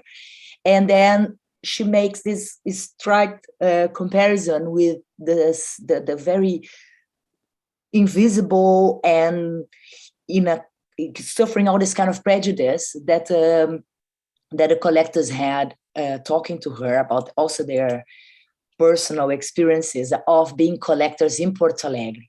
And then at the end, she also showed how in Guatemala, those ladies were striking. And she let us hear what they were demanding during this strike. And they were saying, we deserve to receive because we cleaned up the country. But they have to pay for their own uniforms. They have to pay for their own boots or tennis shoes. So sneakers. So that was the idea of her presentation, how socially different it is, the position of the collectors on the daily basis, also connected to the people around them. So thank you very much, Carmen and Cornelia. I hope soon they are going to present this new research they made in 2021. And I want to pass then the word to our next presenter. That's going to be Carla. She's going to present Flows of People and Disposal, a Moving Scenario. So Carla, I'm going to pass you the microphone, and you have also 20 minutes.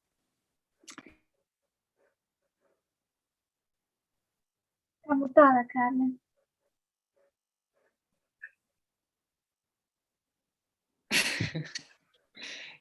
Não, eu estava dizendo que eu vou falar o mais devagar que eu puder para te ajudar na tradução, tá? Então, o que eu apresento é um relato de experiência com imagens ou uma fotoetnografia realizada quando eu fazia o meu doutorado de sanduíche na FU, na Universidade de Amsterdã, entre os anos de 2015 e 2016. Então, nesse período, eu fazia um trabalho de campo que tinha como foco central consumo alimentar, migrações e globalização, e a temática do lixo, da produção e descarte de resíduos também estava presente nessa pesquisa. Então, essas imagens elas não integravam propriamente a minha pesquisa de doutorado, mas a captura dessas imagens me ajudava a pensar também na minha pesquisa. Então, antes de passar as imagens propriamente, que o Cristhian já está passando, eu vou explicar um pouco como se configurou esse trabalho. Então, no período que eu fazia a pesquisa de campo para o doutorado, eu morava em Lested, no campus universitário da FU, que fica em Amstelveen, que é o município que compõe a área metropolitana de Amsterdã. Então, ali também viviam estudantes e pesquisadores de diversas outras nacionalidades.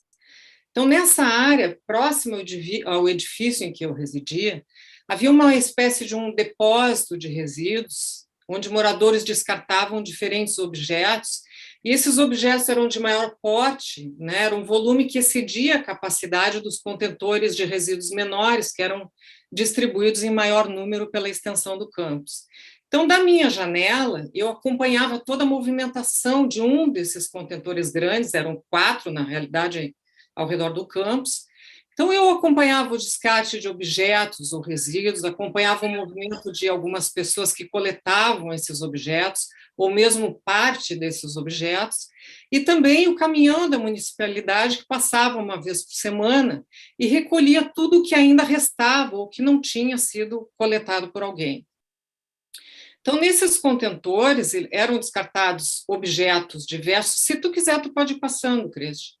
Então, que vocês podem ver ali como embalagens de plástico, de papelão, móveis como cadeiras, sofás, mesas, ou mesmo parte de móveis, itens como frigobar, geladeira, colchões, louças, panelas, talheres, eletrodomésticos também, bicicletas, partes de bicicletas, isto é, diversos objetos que já haviam composto a mobília de algumas daquelas residências.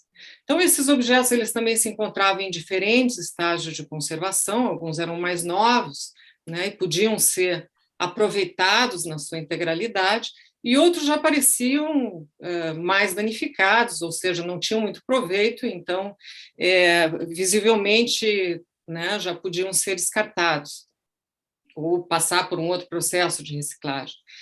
Então, é importante também mencionar que havia uma política de moradia do campus, que os apartamentos eles deveriam ser deixados como eles tinham sido encontrados. Então, por exemplo, mesmo que se colocasse um frigobar novo dentro de uma moradia, ele deveria ser retirado ao fim do período de residência. Então, era muito comum passar por esses contentores e encontrar um frigobar absolutamente novo, assim, quase...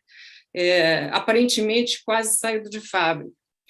Então, aquele quadro que eu percebia da minha janela, que era quase como um cenário em constante movimento, num primeiro momento me interessava, comecei a capturar essas imagens porque me interessava um pouco pela sua estética, porque para mim refletia um conjunto de composições, de texturas, de linhas e cores, o que também tem a ver com o meu percurso acadêmico, já que eu venho das artes visuais, mas, ao mesmo tempo, esse quadro me possibilitava pensar sobre diferentes questões relacionadas à pesquisa.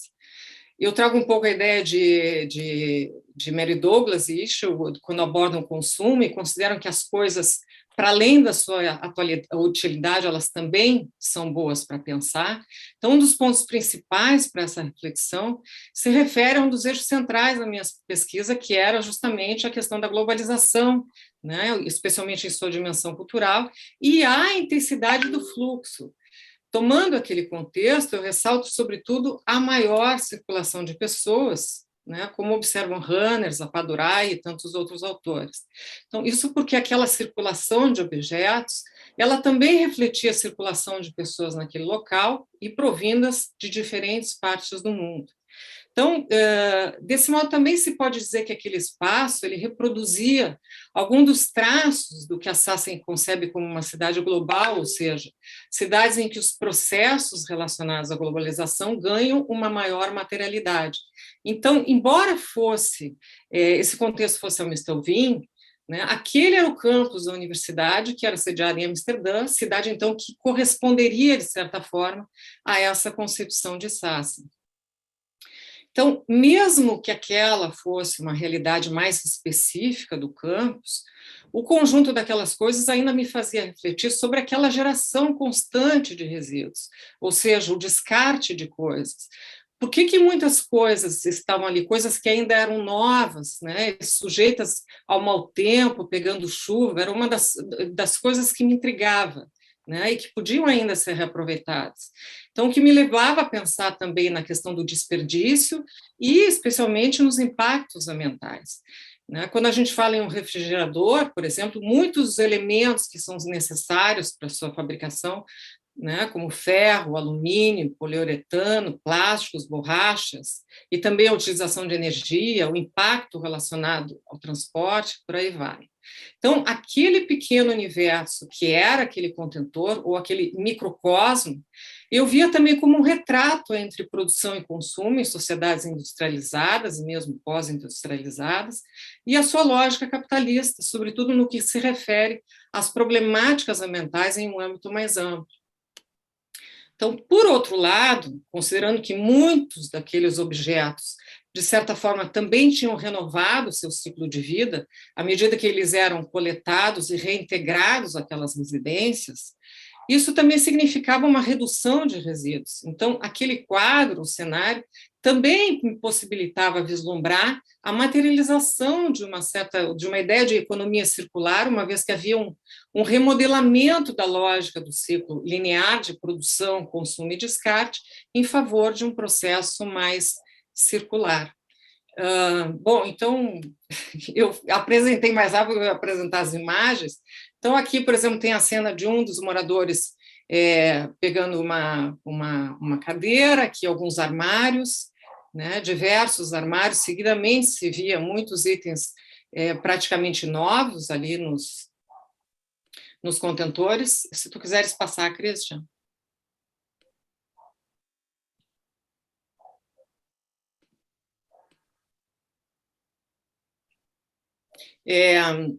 Bom, aí praticamente uma instalação.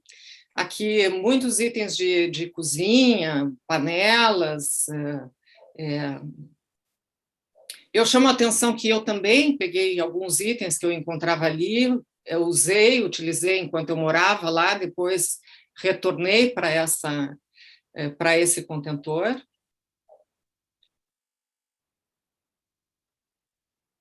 Aqui era um momento que era esvaziado, né, que o caminhão da municipalidade passava. Novamente, no outro dia, já tinha uma série de elementos novos. E, bom, pode passar, Cristhian. Aqui uma mesa sendo recolhida, uma pequena mesa.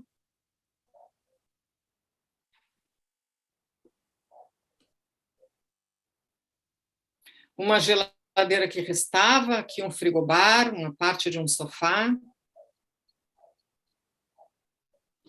E essa, por fim, é a imagem de quando passava o caminhão do lixo, que indiscriminadamente jogava todas as coisas que estavam ali, independente do seu estado, eram, então, colocadas através dessa máquina para dentro do caminhão. Então, tudo que era dentro daquele contentor era, então, levado embora.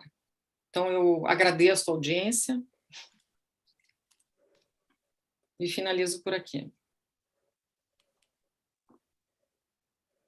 Obrigada. Isso é o que eu digo, o tempo elástico. Thank you very much. The elastic time was just shown because now we are 2 minutes to 4 and I should be closing it at 4. So I thank Carla for making it shorter, but also Carmen was presenting for Carmen and Cornelia. So we have it equally kind of distributed.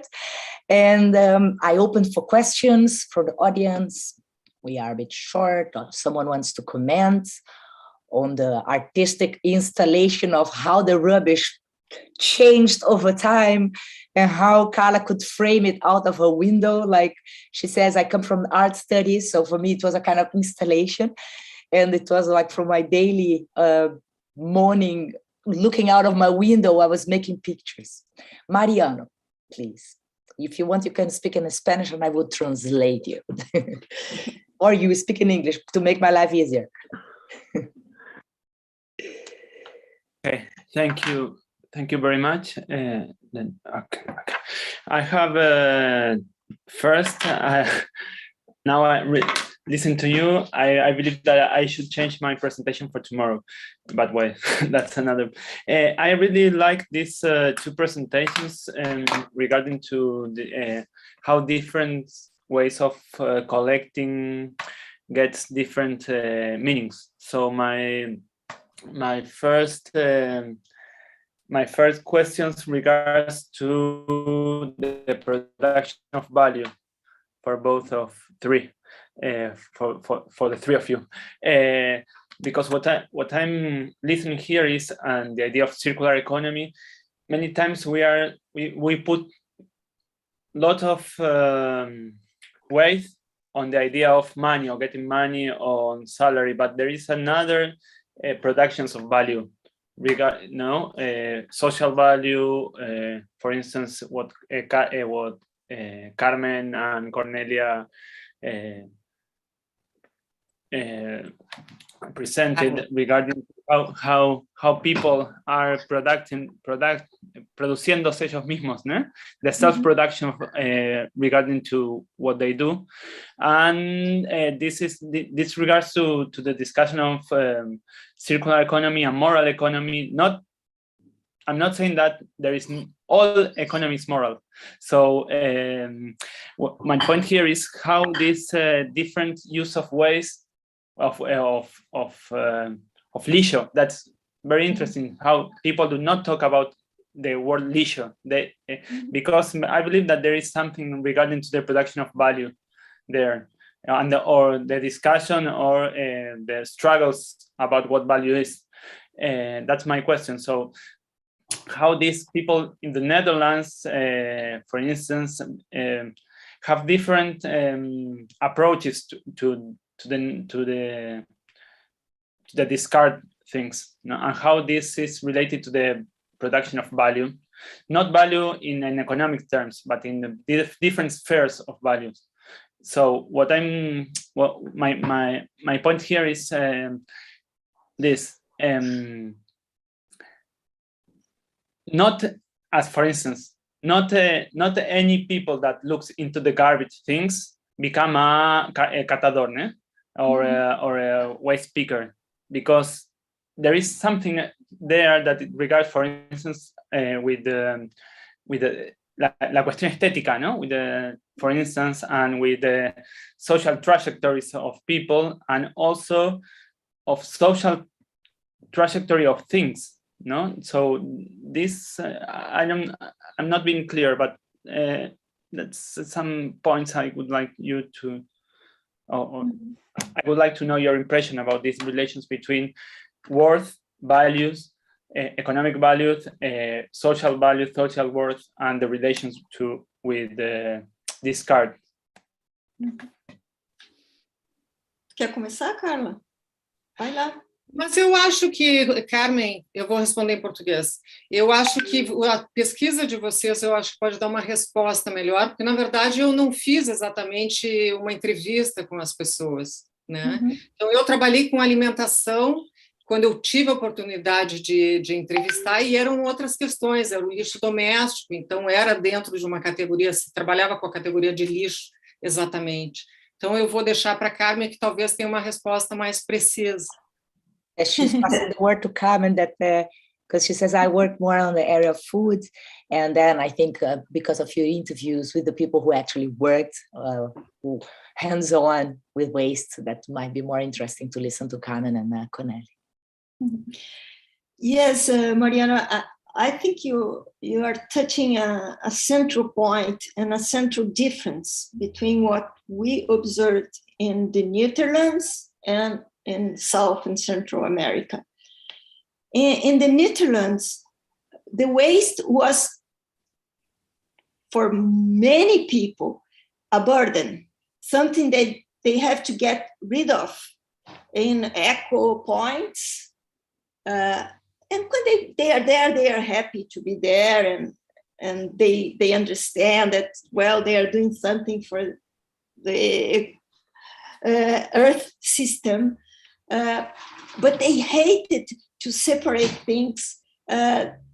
They think that the recycled bins took lots of space in their kitchens, and it's right. We saw it. It was half of the kitchen in a house in Amsterdam that we visit was took by the bins for recyclable. The drawers for. They hate the idea of this container with chips, and especially they have to deal with the threat of have to giving money to the state if they are not doing the right thing. Now, the constant vigilance, it's something that they do not like. Of course, there's people like Barbara and her community who are very happy dealing with waste and separate things, but it's not the common people that we met in Netherlands. Like, and maybe Cornelia can talk more about it. In Porto Alegre, especially in Porto Alegre, I saw a war for the waste. The waste value a lot. There is the waste pickers that do not have a little chart. How do you call that, Barbara? Un carrinho. A chariot or a truck, like like a container that people with a human traction. Yeah, well. Carrinho, a small car. People do not have that. There's people who have that and are the owners or other the renters, but there is also private people with vans, little trucks that collect the recycle before the waste pickers. And there is large trucks, private owners who also collect that and go to a deposit. And of course, these are illegal, because the only waste collector allowed is from the municipality. So the municipality accept the waste pickers because, well, what can we do? It's better that they are picking up waste than being smoking crack at the corner. But they do not accept the vans and the trucks, and that is on the media. The Zero Hora makes reportagens about that war, and it's incredible. Here in Florianópolis, we do not have waste pickers with carrying their little car. We have many with vans and other, but also motorized. And I didn't see, but there is. Guatemala is incredible. It's more up, the value of the waste is it's considerable, and it's taken by the recyclable waste by private companies. The municipality almost do not touch that. Well, Guatemala is one of the most corrupted countries in Latin America. There is only 20 family of elite that rules everything, and it's the private sector that takes care of the recycling, and they do it. I interviewed some of them. They do it well. I mean, they are trying to also do some of social actions, like they are producing sandals, plastic sandals, and give to the schools. They are recycling materials that comes from hospitals and are toxic. So what I thought, it was okay. In Netherlands, I talk about that the people in domestic space do not like to deal with waste, and that's true for most of them. But there is many companies. The private sector is very strong. We visit more than 10 plastic recyclable companies in 21, and they are doing incredible things. There was two young people who produce bicycles from plastic, recyclable thing. In Rotterdam has a special law for recycling companies. We visit like 3 companies in the same street. So we have this strong movement around recycling in Netherlands, and more I would say than France. But let's not mistake ourselves about the possibility of this circular economy. Cristhian and I interviewed one of the managers of one company, a recycling company in Netherlands. She was a Chinese girl. And well, one of our last question was about the installation in China of solar placas, to get solar energy. Solar panels. And what? Solar panels. And she said to us, yes, okay, it will last 15 years. And then what? What we're going to do with all this waste? So recycling is not the solution. In Netherlands, we interviewed private CEOs of companies who said, yes, we can recycle some plastic, not all. All this black plastic that preserve meat and fish in the supermarket, it's not recyclable. There's so many layers, different layers, metal, plastic, that doesn't have a value for us to recycle. We need white plastic. Like Alison told me also, the plastic from the mattress, this is valuable. The other is more or less. So value is very important thing to think about in many dimensions. Thank you for your question. Dear people, it's going to be a bit open, but I have to close our roundtable. So thank you. Barbara, we talk in English about Netherlands. We have people from Netherlands. If they do not agree, exactly. What we saw, go ahead, the Dutch people. You can be provoked and can't say you're wrong. It's not like that. I am part of the considered in between. I cannot say as a Dutch. I'm a resident. Okay. It's up to us if we want, as Dutch residents, answer. I think I found it very interesting to listen to the conversations, to the presentations, because it makes me even more sure about how we have to talk about hypocrisy, and how a lot of the narrative is very nicely presented, like, oh, everything is so well done, and then we see the images of Carla, of all that amount of different rubbish coming every day. And I have the same if photographing some spots in the Pijp. It's one of the neighborhoods.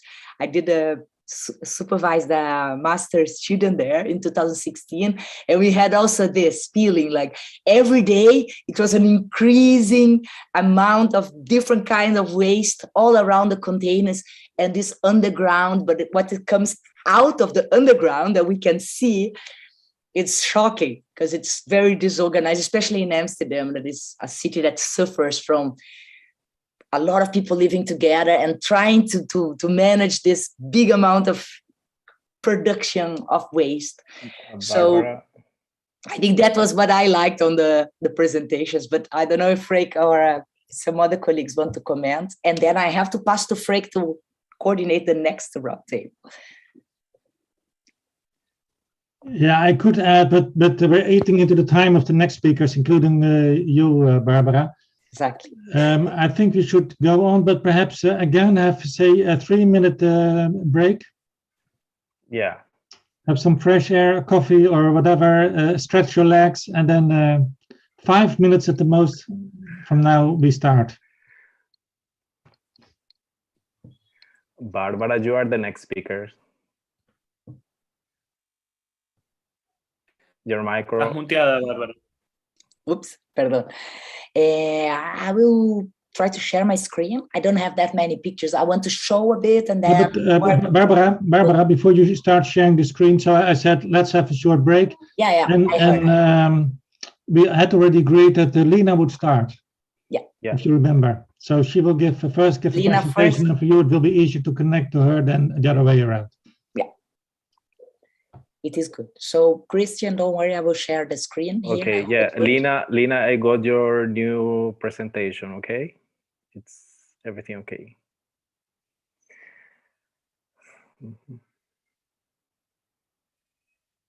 But you know, the Carmen presentation made me remind me, because I helped Carmen with the edition for the interviews and I remember one of these guys include he's present in the photos now. One of these guys say like something, you know, he's exclaimed like the municipality say you can reuse everything, you can wear everything, you can recycle everything, but that is not true. He say like but very, you know, like a very uncomfortable with that, and he worked with that, you know, but also he's looked like a very criticism about the municipality policy about recycling, like yeah.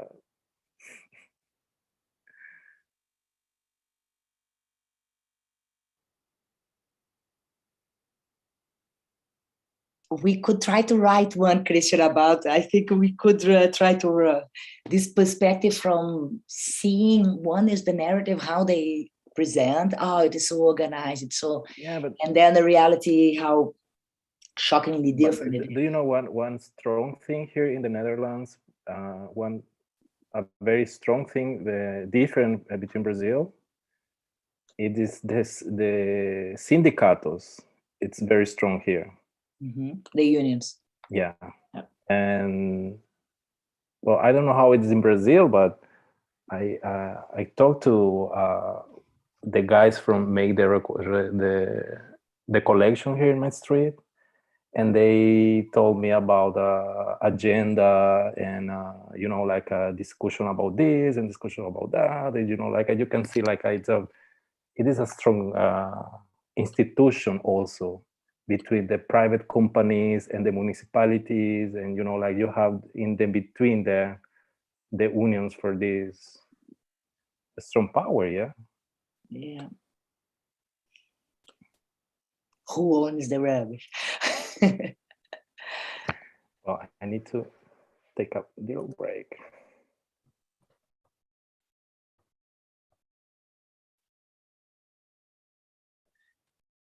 We have a couple of minutes. Okay. See you in a few 2 seconds. minutes, Mariano.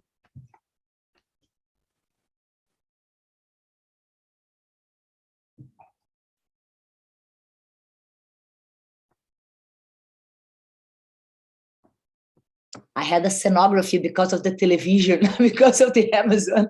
So I had to make a little scenography in my house. There was even a hammock, but the hammock I took now.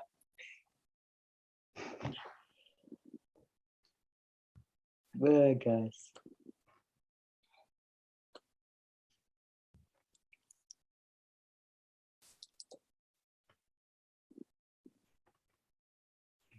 It's very interesting. I learn a lot about the Netherlands. Isn't I it? will learn even more in the next session. About we are presenting a bit the Dutch side. We also follow this Dutch thing. We are talking about the gardens. I think I'm gonna do one about electric waste. It's not my area, but maybe we should do. Here close to where I go, now I have a little boat, electric boat. We go around an area where they have a central point of metal ready to be packed to the areas where they're gonna reprocess the metal. I have to show you the images I made already from the water. But I try to interview, they never book me. They never are open, they never are there, they don't talk. I tried several times and they just are like, no, oh, no, we cannot. No, we don't give interviews. Is everybody back and hearing me? Yes, I am here. Then I think without much ado, we should, thank you all for coming back. We should start, and I will keep the introduction very brief. So we have Lina Muldoon from the United States and Barbara Risi from Brazil, both talking about the Netherlands. Lina will start. We have 40 minutes. I will take exactly 40 minutes from now. I've asked them, try to stay within 10 minutes, but if it takes 15 minutes, that's okay. But and then at the end, we will have at least 10 minutes for discussion. Lina, the floor is yours. Hey, hi everyone. My name is Lina. I'm a student from the US and I'm studying at the VU. I'm wrapping up my master's thesis right now, and my presentation is based on my master's thesis. So the title of it is called To the Rescue. I studied food waste reduction practices in Amsterdam. Food waste reduction is the response to the environmental and global problem of food waste. Food waste presents ethical, economic, and environmental concerns because as 1/3 of the food that is produced for human consumption globally, 1/3 of that food is wasted. And so that means that all of the environmental impacts and other implications of the harmful industrial food system are also wasted. So my presentation is going to show my ethnography as I conducted it in Amsterdam.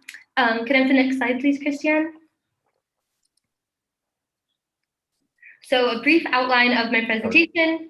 Oh, no, the one before, yeah. So I'll introduce my field sites, kind of talk about the 2 places where I conducted my fieldwork. I'll talk about my methods and positionality as a researcher, what my research question was, the theories that I used in my analysis. I'll get into my analysis and then a nice conclusion. The next slide, please. Okay, so the first field site where I conducted my ethnography is the code name Tomat. I've decided to anonymize my field sites for reasons that will become clear later in my presentation. So Tomat is a for-profit company that was founded in the Netherlands by 2 people who actually worked for Albert Heijn, which is one of the largest corporate grocery stores in the Netherlands. Their whole purpose is to connect suppliers of food waste to consumers. So they tackle food waste at the distribution level by collecting massive quantities of food waste. As you can see in this photo, the one on the right is one of the storage areas of the warehouse where they keep the food waste. So they have massive quantities of food that they collect and sort and then redistribute to consumers, mostly restaurants and organizations in the catering industry buy the food waste products to use in their food preparation practices. In the organization Tomat calls themselves the online wholesaler of rescued products, cheaper and more sustainable. So they really try to encourage their customers to choose their products, not only because of the environmental benefits, but also because their products are relatively cheaper than the normal non-waste foods that are also available. This organization kind of follows this capitalistic logic that Freek talked about in his presentation, that time is money and also food is money. So that really perpetuates all of the practices that go on at this organization. Could I have the next slide, please? Okay, my second organization is very different from the first. Ardbey, as is the code word of the nonprofit where I also conducted my research, is a nonprofit foundation, also in Amsterdam, that is completely based on the work power of volunteers. Their main project is Wasteless Wednesday dinners, in which they have 3 different groups of volunteers throughout a Wednesday. The first one in the morning collects food waste from food vendors in the east side of Amsterdam, and they bring it to the Dakhuis, which is this building where all of the operations take place. Another set of volunteers come and prepare the food into a 3-course meal, and then later in the evening, a third set of volunteers come in and serve the meal as a restaurant.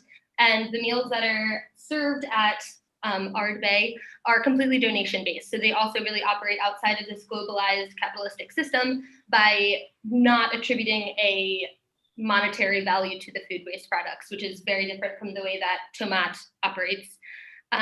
Next slide, please. So I'm going to talk a little bit about my positionality because it really influenced my research. I, first and foremost, really love food, so it's really easy for me to stay excited about my research the entire time. I spent my 3 months learning about fruits and vegetables and all of these different innovative practices to not only prepare food, and there are lots of vegetables that are used and that are popular in the Netherlands that I've never really experienced before in the US, so that was really cool. And I also learned a lot about food preservation and all of that sort of thing. So I started out as a researcher. I contacted both organizations, kind of just seeing how I can get involved in the biggest capacity possible, because I had 3 months to really just immerse myself in this world of food rescue. And 3 days after I began researching at Tomat, I was offered a paid position, which I accepted after discussing with Freek, my supervisor. It kind of enabled me to spend more time there, but it also really obscured the line between researcher and actor within this food waste network. There was a similar but kind of different position that I experienced at Ardbey, because as a nonprofit, they're fully dependent upon the mobilization of volunteers, and they're volunteer based because of the COVID pandemic and other related circumstances. They don't have a huge base of volunteers. And so by implicating myself as a frequent volunteer, I was immediately looked to as a leader, and people would come that were like first timers and they would say, Lena, how do we do this? And I really was not able to remove myself in any capacity as only observing. Like, I really became involved with the practices going on there. I also felt this ethical obligation to uphold the organization. So if there was a morning that I was not signed up to volunteer, but they didn't have someone to do the pickup shift, I would feel this moral obligation, like, oh no, maybe I should go. But it was really hard to kind of draw that line. This really showed the power of idealism in organizations that are united based on like an environmental goal. So I was really not able to separate myself from the conflicts that also became apparent in both organizations. But this really did add a richness to my research, which has been really fun to write about in my thesis also. Okay, awesome. Could I have the next slide, please? All right, so the research question that I formulated is, how does the mobilization of actors to reduce food waste transform the conceptions and materialities of food and waste and generate networks of food waste and alternative symptoms of consumption? So that's a whole mouthful, but I'm going to break it down through my analysis. So have the next slide, please. Okay, so I got really excited when I started reading about actor network theory, and I'm quite a visual learner. And so one day I was reading all of this stuff by John Law. He really, I don't know if you're familiar, but John Law talks about actor network theory in terms of salmon fishing in Norway. And through reading his paper, I drew this little diagram. And this is kind of how I envision the food waste network as it pertains to my research. So as you see, the main circle is the food waste network, and it kind of shows how the global food chain operates. So food comes first from the producers and farmers and people who are actually generating food. That then goes to distributors. So those are companies that buy food in bulk from farmers and distribute it around the world.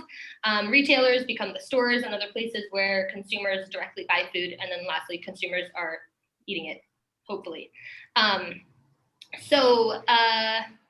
I don't have my code words in this picture because I hadn't changed it yet, but so Tomat operates by collecting food from both distributors and producers. So they break down the waste that would have normally gone into the landfill at this point and redistribute it back into the distributor level, and then retailers are able to purchase those food products for human consumption. The little yellow triangles represent challenges to this process because in-stock is really limited by the economic factors of supply and demand.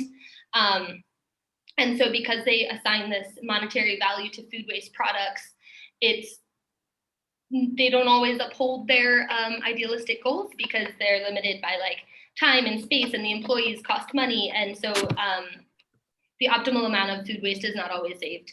And then also moving over, Taste Before You Waste collects food from retailers. So they collect food from fruit and vegetable vendors, take it back to the dock house, and then transform it into a meal. So they're circling that material back to the consumers.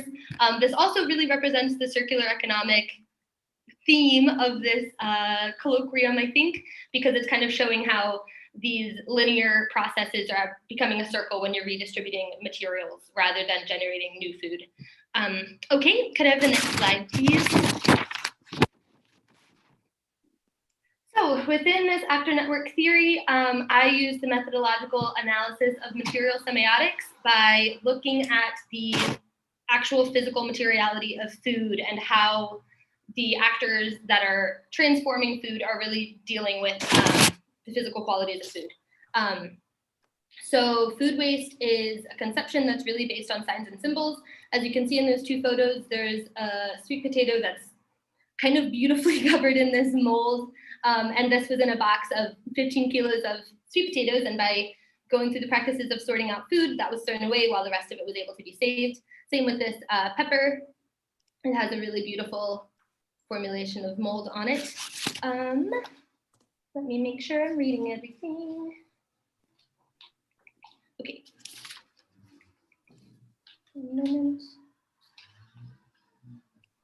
Okay, yeah, so material semiotics, also as outlined by John Law, he was one of the main theorists that I draw off of.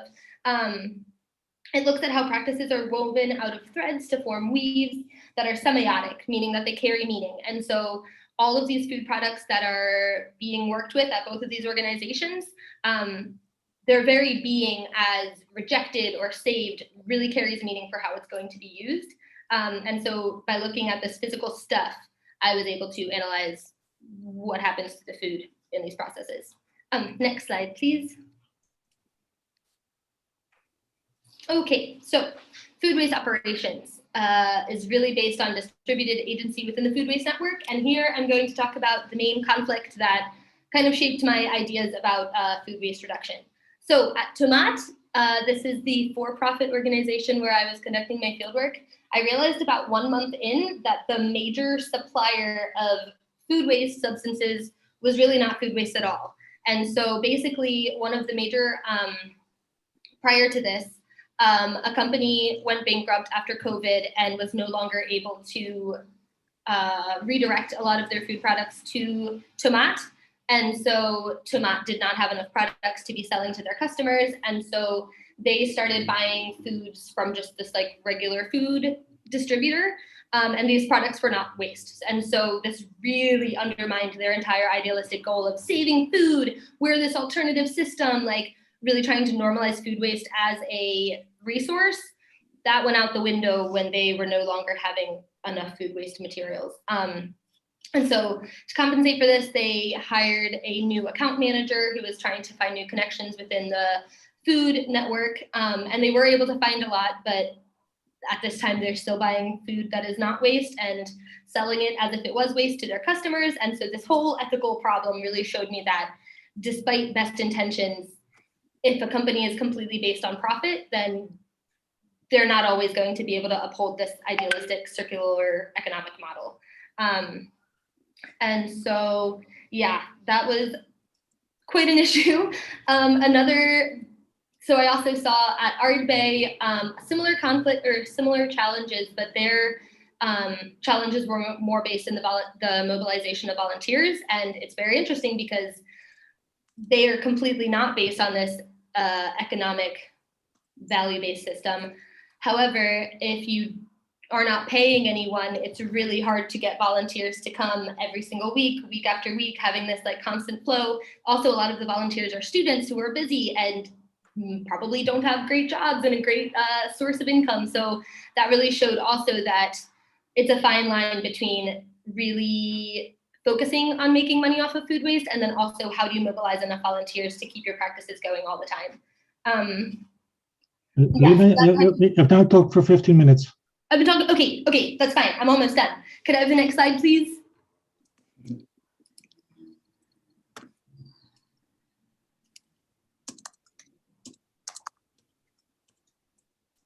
Oh, Christian, could I have the next slide, please? I do you see that? Maybe it's just frozen for me. Is it the one? Let me see. No, it didn't change for me neither. But I changed it here. No? Close it and open again, I think. Or I want to just talk about my conclusion if that's easier. yeah, Lina, just go on. Okay. So in conclusion, there are obvious challenges to these practices of reducing food waste. Both of these organizations have been around for, I think, respectively 8 years and 6 years. And so they are also kind of a relatively new idea, at least within this city. And I found that the biggest power in reducing food waste is actually their capacity to raise awareness and educate communities. And so as Tomat is creating these networks within the food system, identifying where there is waste and how it can be redirected, that's really establishing change. And then also both of them put out education materials.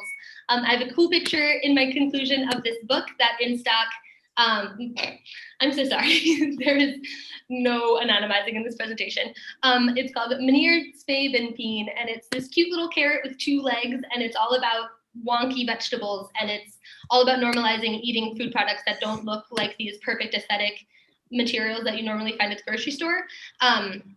And so my final conclusion is that through the multiplier effect, these organizations have the capacity to educate communities and for that awareness to become widespread. And that is the foundation for reducing food waste, is really by educating people, especially young people, and by changing conceptions of what is food and what is waste, less waste will actually occur. So thank you so much. I'm sorry for going over, but yeah, this was really wonderful. And thank you for putting this together, Christian. Thank you, Lina. Barbara, we go on with you immediately. Yeah, thank you very much. I will try to relate. I also supervised the BA students, in fact, not BA students, they were in the first semester in the AUC in a course of sociology, anthropology, and sustainability.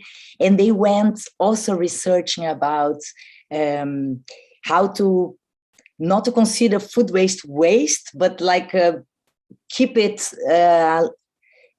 on the food chain as valuable food still, and not like to throw away. So I really enjoyed your presentation, and it gave me also some ideas on how better to to relate to the work of John Law. And I'm also very inspired by John Law, so I really appreciated the way that you analyzed the data, that I found very interesting. So thank you. I will go on then talking about, I will share my screen under my keynotes. Let's hope it's going to work. I hope it works. Is it working? You guys have my screen there? Oops, you have the end of my screen. Okay. Yeah, we see your screen now. Now you have my screen. And I'm a bit always afraid to open it totally, the page. So I think, if you don't mind, I would prefer to show like this. Is it good? Because then I think I have more control, and I have there my presentation. I'm not going to show a lot of slides because I want more to talk and to reflect.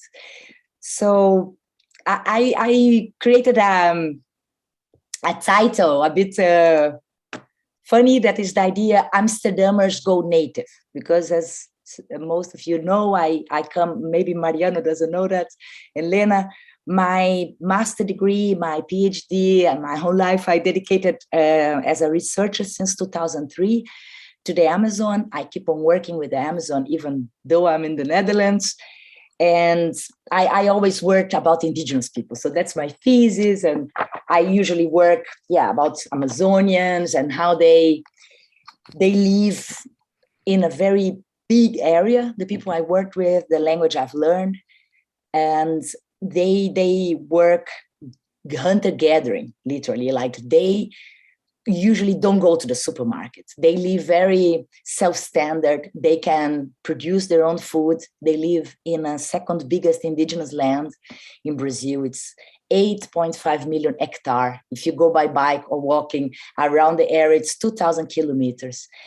It's the size of Portugal almost. So it is a very big country for just 6,000 indigenous people in contact with outside world, and more or less 4,000, we don't know exactly, people living in autonomy, so not in contact with the outside world. It's the biggest place in the world with considering population of isolated, autonomous, free indigenous people. So that's my background. So when I started this study in the Netherlands in 2016, I was working, seeing how the Dutch people relates to waste. Mainly, I started with everything like, what's circular economy? And then I wrote a paper about it. How I found out that it was a lot of talk, but what was being actually done in terms of, are you guys recycling? Are you worried about plastic? And then I started filtering, and I just know more now in depth about plastic, not recycling, but plastic waste and organic waste. And then I left all the other ones fall, because otherwise it's too much. And just plastic and compost became my main focus, also on supervision of people. So today I'm going to present about urban agriculture. And I have a lot of information about how in the Netherlands there is a tradition. So I'm showing you the logo of 100-year-old, completed this year in 2022, of the people who work in moestuinen. And what are moestuinen? They are allotment gardens. That's the word in English.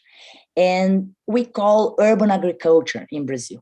In Brazil, it's usually made by people who have need for food. So in Brazil, it usually happens in a very different setting than in the Netherlands. People take some areas and they start there cultivating their own food. Then we have in São Paulo areas that favelas occupied under usually some electric lines, and they start producing food there because they need to have access to food because they are suffering from hunger. Usually that's how it happens in Brazil. That is not very organized. Like here in the Netherlands, it has 100 years of existence. So created in 1922, they started organizing. Usually it was created by this need of workers to have a kind of place where they could go to be a bit more healthy or to have to have healthy food. And then we see in some areas like Almere is a city that is created for workers. There is a whole discussion about this being healthy. Here in Groningen, we have also where I live, one of the oldest moestuinen of the Netherlands. And it was created by a factory guy, like, oh, I want to offer some health places for people where they can go in the weekends out of this terrible lifestyle that the industry provided them, so they can go and relax in nature. So this relaxing nature is coming back all the time. We have the idea, people are doing it for producing food. So that is changing. And another thing that I'm really researching now, I'm preparing an article about, is about the underground. That is also people are discussing in the Netherlands. As Freek said before, there is a big pressure on the farmers to change because it's not ecological. So there are many people trying to protect the bodem. And what's the bodem is a Dutch word for the underground, for the soil, for the soil that is good. So with the worms, okay. There is a whole discussion, and you can see here is written in French because internationally they are organized based in France. Okay. Today you're about halfway time and just to the third slide. So yeah, because I will just show. Thank you. So I separate for the Brazilian audience more that there are different ways of producing food in those places. In one of them that I find very interesting because it's very indigenous way is the pluck town. And pluck is to collect, to grab when you have. And I've been in many following, and I have fieldwork primary source from places where people paid, for example, 300 euros per year, and they are allowed to collect. So like an indigenous way of going there and you collect. Usually it's based on voluntary work, but sometimes people also get paid for it. Or they get paid in food, or they get paid in a small salary or a small gathering. That depends. In Amsterdam, you have more that salary-based relationship. And in other areas like Groningen, where I live, it's more based on voluntary work and you collect in groceries. So there are also some fruit towns, so gardens of fruits, gardens of bodem, like with also potatoes. But here we have the pictures of the fruit ones. That's how they look usually like. So some of them, because here we have a very strong winter, they are going to be also protected in a kind of casa, that they are the estufas in Portuguese. So we have here one, and sometimes they're made like here we see in glass. And then we see this whole imaginary of a futuristic with the windmills and everything. So that is also growing, but there's a lot of fights for the land as well. Like we can talk about land grabbing and how people are trying to keep those places for production of food. And I think we are in a moment of change in the Netherlands that we are going to see it happening in the next 5 years. So Pluktown is one model. Moestuin is the allotment gardens that is 100 years old. And now we have, since a new voedselbos, that is a kind of small farm, kind of, but is trying to copy a forest. So what motivates people to go and to work in those places? According to my BA students who just presented their work, one of them is Esther Dalbekamp. Very interesting her work. I found that she says, people, Barbara, don't give a damn about this political blah, blah, blah. And because I feel obliged, because all in anthropology work, we have to talk about capitalism. So that she was very critical on it. She said, people go there because they want to relax. And I've heard that also from my urban farmers. They go because they need peace of mind and they need to put their hands on the ground. And okay, that also comes together, but it's not the first place they come because they want healthy food. And a lot of people go to hang out together. They want to have a place where they socialize and they feel community belonging. So the motivations are not the same as we thought. Gathering in the cities. So the Pluktown, they are growing. This is their logo. And you can check Here, for example, is a link that I'm not going to show you, but I will share the presentation and you can navigate there. You can check, Zukan is to search a place near you where you can inscribe and start being gathered. So I'm going to use this idea of gathering that is growing exponentially because of the Corona time. So in a site, for example, as Corona in the Stad, Corona in the city, people are asking people to write pieces on what was happening during the Corona time. And a lot of people are going to say, oh, it grew the interest of people to grow their own food. So growing demand for a low allotment gardens. And then there are lists that people wait 17 years. There are many lists that people are waiting 17 years to get a little allotment garden. So people are saying, let's create new allotment gardens. Let's do some land grabbing. Let's create land. That's in the Netherlands. People create land here. They fence off some rivers, pump out the water. That's the history of the Netherlands. 2/3 of the country is taken from water. So they don't have land, they create land. So here we see people creating 1 by 1 meter small gardens, trying to cultivate allotment gardens. As I said before, so those are some of the areas. And then I am with a kind of a philosophical problem about how to nominate. Should we call allotments, moestuin is the word in Dutch, gardens is the literal translation from town, townen, or should we say urban farming? But then another student that I supervised this year, Luisa, she's Brazilian, she said, farming is not a good word because they're not farming, they're doing something else. So is it farm a good word? And if you are just collecting, then you are gathering. So urban agriculture, maybe it's not a good word too. So pluck is this idea of hunter-gathered. So I'm choosing the word pluck because it comes closer to my Amazonian people. And the rooftop, I'm going to talk at the end. And one question that I have, that is the paper I'm trying to write together with a colleague of mine who is comparing with me Amsterdam, and she is in Lisbon, comparing Lisbon, urban farming or plucking, collecting. We are trying to write a paper that is, the main question is this: can we imagine a world with different relationships with the planet, not just extraction? So what is the difference of the pluck when you are extracting, collecting? And then we go to some ideas of the voedselbos, also, as I said before, that's those ideas of let's cultivate a place where we can collect. So they are trying to create a little Amazon forest in a very difficult and different climate.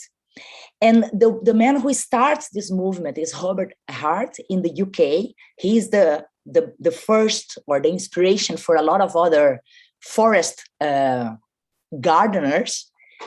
And voedselbos is the Dutch version for the international food forest created by, here we see Robert Hart. And how to do that in a city then? Because if you don't have space, how do you plant a forest in Amsterdam? And some people are really trying to do that on the rooftops. So I am writing about that too, the rooftop revolution. They just had 24th of March a symposium. So I participated. I have 2 minutes to finish.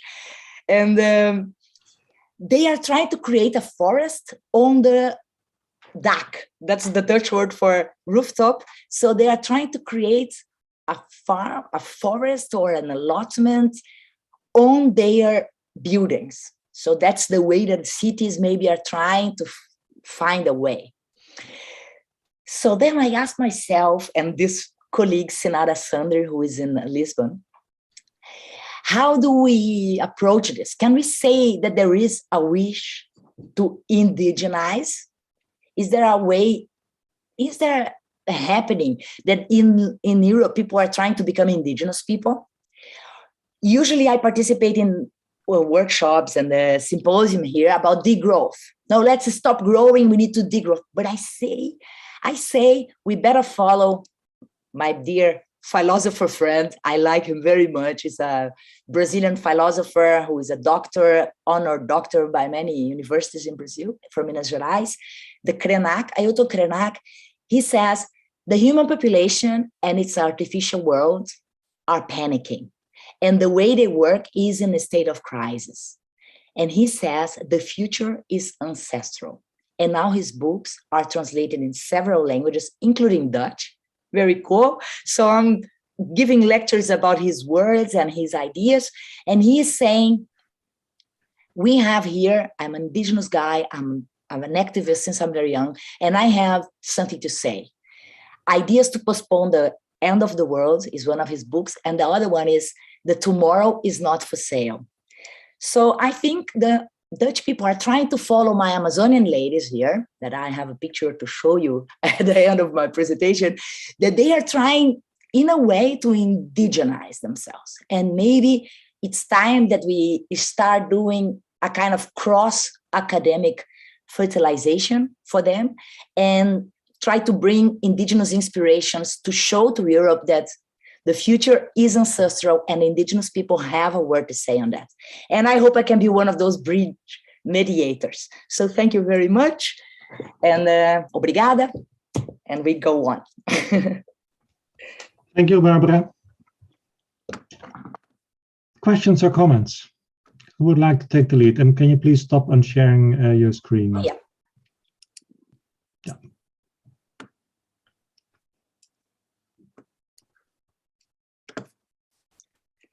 If I may start, it's a question to both of you. So we talk about sustainability as an ecological system, but we also have to think again and again, systems must be sustainable in an economic sense, and we can't get around capitalism, whether we like it or not. Lena, perhaps start. Yeah, I think my research absolutely showed the same is true. I think within this globalized food system, it would need to be completely dismantled in order for there to be food rescue practices that were not completely based in money. And so I think it really comes down to giving some sort of incentive to the food industry itself to cut these food waste and food losses. And that would require funding to organizations that work to rescue food so that they have the resources that they need, that they don't need to prioritize time and all of the other things that are costs to these companies. So I see that as really the necessary change that would need to happen for this to actually happen on a large enough level to make a difference. Because these two organizations are definitely trying their very best, but they're an absolute drop in the ocean of global food waste. And so in order for those models to be replicated, there would need to be some sort of incentive to make those models happen in other places and in a sustainable way. Yeah. So I about the food waste, what I see that is happening more and more is the opening of those popular kitchens. And then I think that is being replicated. Maybe it is new in Europe more, because now we see more people facing poverty, also due to the pandemic and to the inflation and to the war in Ukraine. But in other areas, that is being practiced, always had been there. The soups for the people who live on the streets. So there are a lot of people who do that. And what I think it's necessary to change is to think that like the cafe repair that Freek also spoke about, when the elite is gonna also, it's a kind of breaking through the ceiling that this is just for the poor. And then when this happens, I think that we can see some change. And the Moose Town, we see the same, people go and sometimes they produce the food and they donate the food to the food cell banks, so to the food banks that we have in the Netherlands to combat hunger. So people can go and get food. You get inscribed and you can get food. And people are producing food and donating. So my question to the students were also studying those food production and the voluntary work and the donation of food, not food waste, but food from the ground to be given to the food bank. but is this food healthy? Was not the bottom, was not the ground contaminated maybe? So is not this food being donated, but in fact is poisoned food? How do we know that why those people are not consuming their own food that they are producing? And my students are like, oh, I never thought about that. I said, yeah, it's a bit strange. They're producing food, they're donating the food, they don't need the food. Ooh, I would be afraid to eat this food. And then I think this kind of, is this food healthy, not healthy, and how this can become a big scale? I think that we are seeing this happening. I think this is happening in the next 5 years. And because a lot of things happen in the Netherlands and get copied by other places, I think we are going to see this being copied in other places. Yeah, there's definitely, I didn't really mention this in my presentation, but there's a large moral implication in that dumpster diving and all of these practices have been happening for so many years, and that's absolutely operating outside of the capitalistic system in giving food waste to the poor and to the less fortunate. And so in a certain way, by assigning value to food waste, it's taking that away from people who are normally getting it for free.